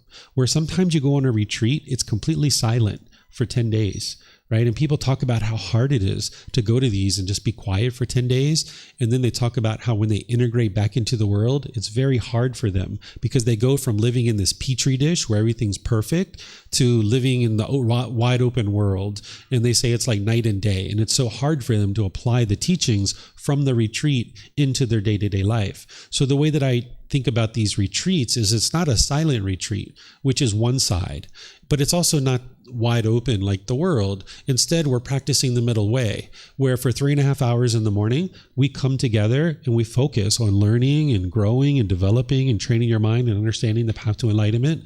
But then for 6 hours, we go outside in the big wide world and we experience life and we apply the teachings in our day-to-day life. And then we come back for 2 hours in the evening and learn a bit more, so that this way it's an active retreat. Rather than a silent retreat, it's an active retreat. And now, by the time you get to the end of this retreat, not only have you learned some things in your day-to-day learning by coming to the temple, but you've been able to apply these teachings. You've been able to integrate them into your life, so that by the time you get to Friday, your practice will have evolved, that you've not only have learned things, but you've started to integrate some things with some very loving and kind people who are understanding that you're all learning, that you're all growing, and that you're all developing. Whereas if you just tried to maybe go back to a certain place and be loving and kind and warm and gentle, maybe people are bitter and harsh and hostile towards you as you're doing that. So it's better to learn in an environment around people who are also practicing the teachings. So that's why I schedule these retreats, is to give you guys an opportunity to go out in the world and actually practice what it is that you're learning on a day-to-day basis. So I'll check in at the first break each morning to see which ones you guys would like to go to and how many people we have, so that I can get some final numbers for the driver and give you guys a final cost on what it's going to cost you and all that kind of stuff. Okay? So here's all the individual excursions. Then in the evening at 6:30, we're going to start with meditation, and then there's going to be a talk from 7 to 8:30, and that's where we'll break at 8:30. And there's going to be some topic of conversation. Okay. And then we finish on Friday around 5 p.m., maybe a little bit earlier, right? And just remember that the retreat is impermanent, that our time together is impermanent. Sometimes I have these retreats, people really bond and people really have such a great time. I've had some students that are cry and upset at the end of the retreat because they're really holding on to the retreat, thinking that it's permanent. Remember, your time together is impermanent. It's not permanent. So if your mind is holding on and you get so attached to what it is that you're doing here, then when it's over, you're going to feel sad. So just understand as you're going through your week that, yeah, have fun, enjoy every single little aspect of what it is that we're going to be doing together over the next 5 days. But just remind yourself, hey, it's impermanent. It's going to be over at some point, and your mind can just move on to the next thing, whatever that is, having built some more wisdom and more knowledge about how to interact in the world as more and more of an enlightened being. Okay? If you're looking for the schedule, which is what I'm about to share with you guys, you can use this link. Rather than having printed programs and things like that, I just have it all online. If you go to buddhadailywisdom.com/Chiang Mai-meditation-retreat 2, you'll see the full schedule of events, what time and what day we're going to be doing each individual thing. So you can bookmark this for the entire schedule and plan. So here's what we're actually going to be doing. Tomorrow morning, I'm going to be teaching you breathing mindfulness meditation. We're going to actually do it in the seated position. Then I'm going to move into the very first teaching of the Buddha, which is the Four Noble Truths. This is where you're going to learn the problem in your mind, the cause of that problem, the elimination of it, and the path forward. This is the very first teaching that anybody would need to be able to get on the path to enlightenment. In 4 simple statements that you can independently verify, you'll be able to have this breakthrough to finally understanding what's causing your anger and your sadness and your frustration so that you can actually eliminate it. Then after our mid-morning break, I'm going to teach you transforming the 3 poisons: craving, anger, and ignorance. This is going to deepen your understanding of what's going on in the unenlightened mind and why you experience the things that you experience. Then when we come back after the excursion, having maybe perhaps gone to the hot springs, you will be able to come back and participate in breathing mindfulness meditation. Again, either in the seated, lying, or standing position. And then I'm going to teach you the Eightfold Path in kind of like an overview, but then I'm going to teach it to you in terms of what you need to know exactly in order to be able to focus in and really get to enlightenment. Because in the foundational classes, I introduce you to it and I teach it to a certain level of depth, but now I'm going to teach it to you in a way that really hones in on various aspects that you really need to pay attention to in order to make your way to enlightenment. Then on Tuesday, again, we're going to be doing breathing mindfulness meditation, but this time you're going to learn how to do it in the walking position, because this is really good if you have an overactive mind, if you have an anxious, overactive mind, and the last thing you're thinking about is being still. Walking meditation is excellent for you. So I'm going to teach you that. Then I'm going to teach you what are the jhanas, helping you understand what they are and what you're going to be experiencing as your mind's going through the jhanas. This is like the light bulb flickering where you're starting to get increased qualities of mind, and you're going to notice these qualities coming through. Then we're going to be diving in deeper about the 4 stages of enlightenment. I just introduced you to them here today, but on Tuesday, we're going to go in deeper, and I'm going to talk to you about each individual stage of enlightenment in a more deeper sense. Then when we come back in the evening, if you maybe gone to the elephant sanctuary or not, we'll come back and we're going to do walking meditation again. So you get a chance to experience it. So what I'm doing is I'm teaching it to you in the morning and we're doing it. And then in the afternoon, we're just going to do it. Same thing here with this meditation as well. And in the evening on Tuesday, you're going to learn about the first fetter. You're going to learn what it is, what the symptoms are, how to eliminate it, and how to know that you've actually eliminated it. This is called personal existence view. This is the first pollution that is the first fetter. This is getting the self out of the way. Then on Wednesday, I'm going to teach you a meditation that's going to help you eliminate personal existence view. And then we're going to actually do it together. Then I'm going to teach you how to eliminate doubt about the teaching, so you can master confidence and you can develop wisdom in the mind.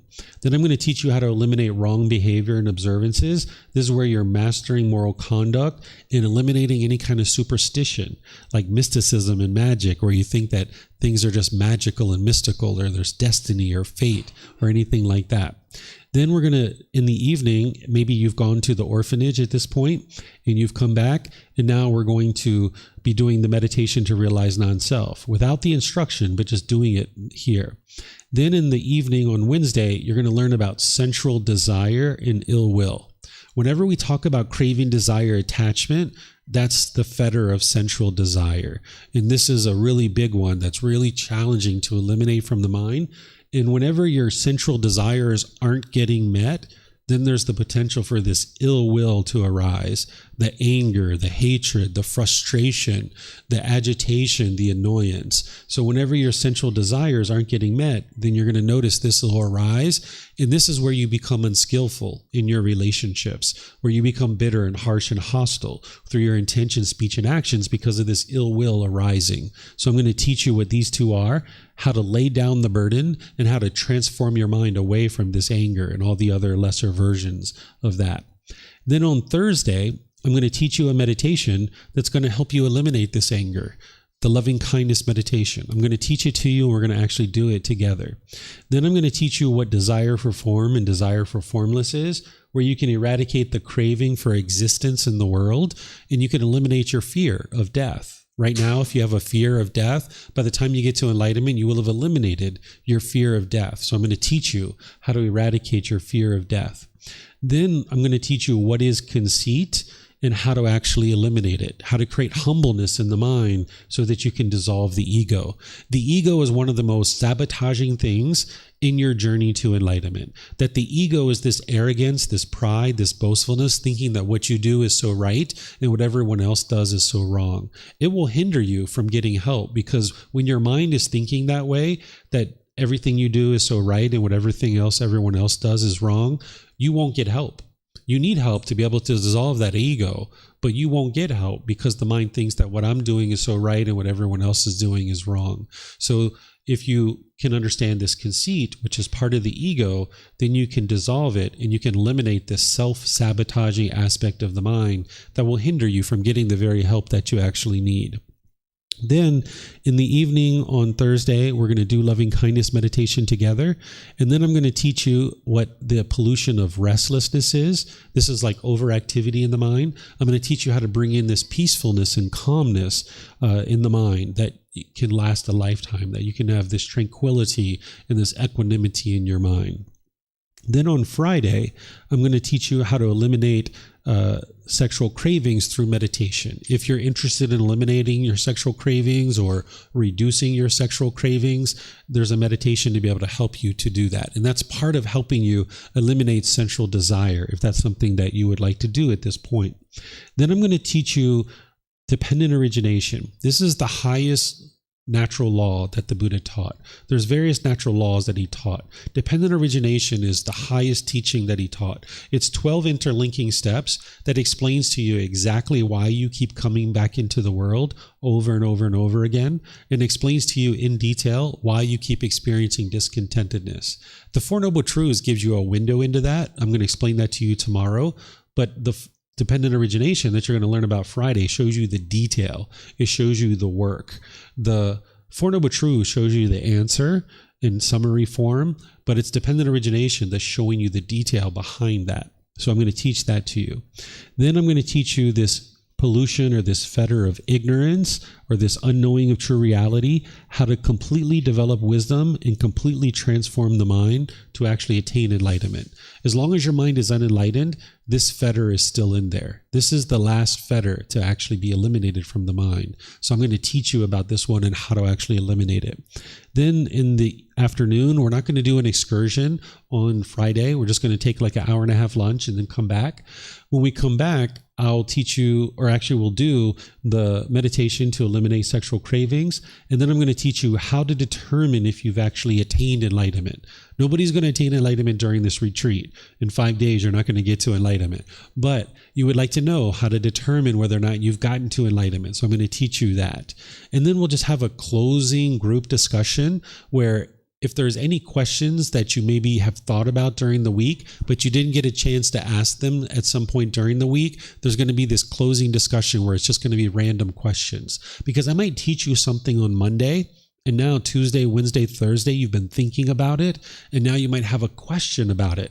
But it was from a talk all the way back on Monday. So there's where this closing discussion is going to be available for you to be able to ask any and all questions that you would like to ask at that point. So it's like a closing wrap-up discussion. And like I mentioned, we'll finish right around 5, maybe even a little bit earlier. We'll see where we end up by the time we get there. So any questions on the schedule for the retreat? Or the plan? Yes, ma'am. Would you mind getting the mic?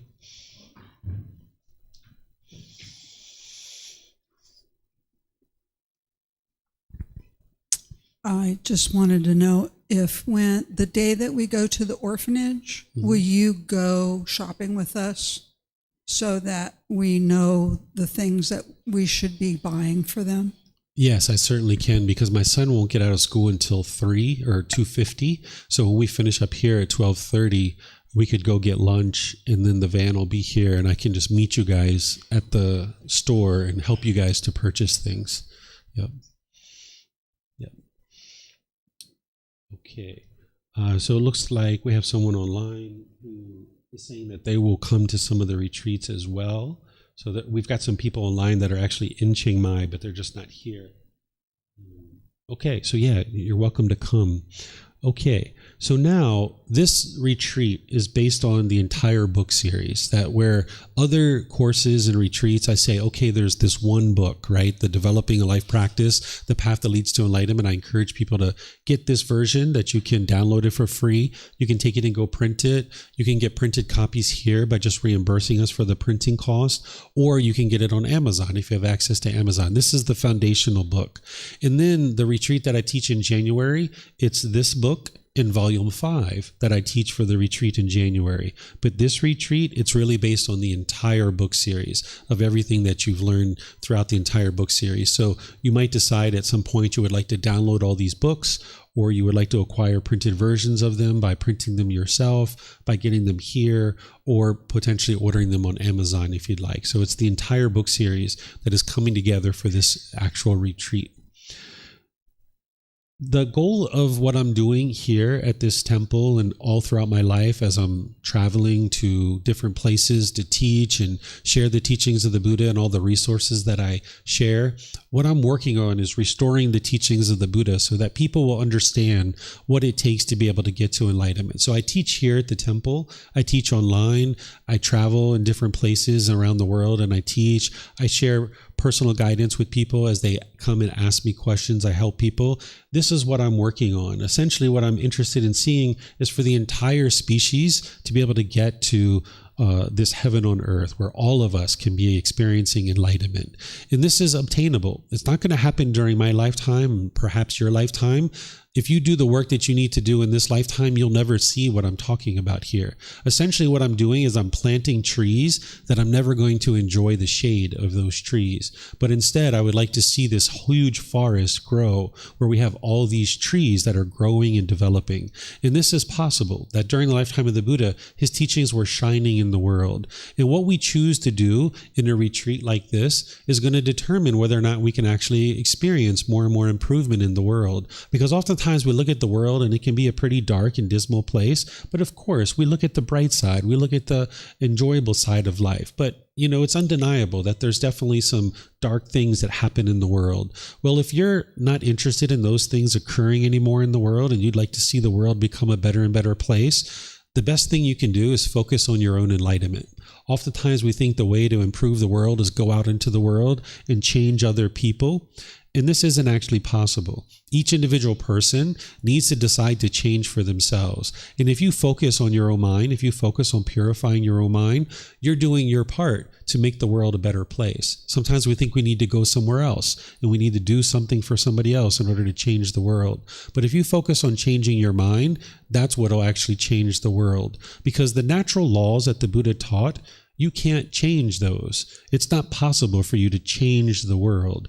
But what you can do is you can understand the world. And if you understand the world, if you understand the natural laws of existence, now you would have changed the world because you've changed your own mind in the way you relate to this world. So sometimes we look in other places that we think we need to change the world. Surely we can go out into the world and do things like make donations at an orphanage and things like this. Surely we can do that. We can go to elephant sanctuaries and we can help the elephants and things like this. But we're not changing anything in that situation. We're helping those beings to then make decisions that they are going to choose to potentially change on their own. So we might be providing some resources that helps these beings to sustain their life. But then ultimately they need to cultivate wisdom in order to improve their life. So by you practicing generosity and you practicing loving kindness, by you transforming your mind and eliminating the pollutions, this is what's going to help you. It's going to help those close to you, and it's going to help all of humanity. And in this way, the wisdom of the teachings of the Buddha, it lives in our mind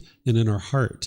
And when we require this wisdom, it's permanent wisdom. By the time you get to enlightenment, you will never forget the wisdom that it took for you to be able to get to enlightenment. It's impossible for you to ever forget that wisdom. So the way that I think about this is that what we do in these retreats, it really matters. Whether there's 20 of you here or there's 2 of you here, or whether there's nobody online or maybe 50 people online, whatever we choose to do in our life, it matters. It has a certain consequence. So if we spend time together where we're actively learning and growing and understanding and those kinds of things, it's going to help us to be able to experience improvement in our life, and it's going to help the world, because as we cause less and less harm in the world, it will improve the way that the world functions on a day-to-day basis. So the way I think about it is, let's make the most of this retreat. Let's have a great time. Let's have a really enjoyable time. Let's make new friends. Let's spend time with each other. Let's learn the teachings of the Buddha and have eager ears to do that. But at the same time, let's not lose sight on the real goal is to have fun and to restore the teachings of the Buddha so that more and more people can get to enlightenment. Because if we can cultivate the wisdom that it takes to get to enlightenment, then that can be shared with other people, because more and more people will be able to learn and be able to see what it is that we're doing and what that wisdom is that it takes to be able to get to enlightenment. So I'm really pleased that you guys are here. I'm really pleased that people are joining us online. Let's make the most of the retreat. Let's have a really wonderful and enjoyable time. And with that said, if you guys would like to go to the Sunday night walking market, you're more than welcome to. So this is everything that I have to share with you guys today. If you guys would like to go to the walking market, we can. But otherwise, I might see you guys tomorrow morning at 9 a.m. I'll be here then. I might actually go with you guys. If you guys are going to the walking market, I might go a little bit out there. I'll have to look at the time and see what time it is. I have to look at the weather and check in with my son and see how he's doing. But I might be able to kind of go out there with you guys for a little bit. Okay, so thank you guys for your questions. Thank you for your interest in learning the teachings of the Buddha. And I'm pleased to be able to share the teachings of the Buddha with you, and let's have a lot of fun.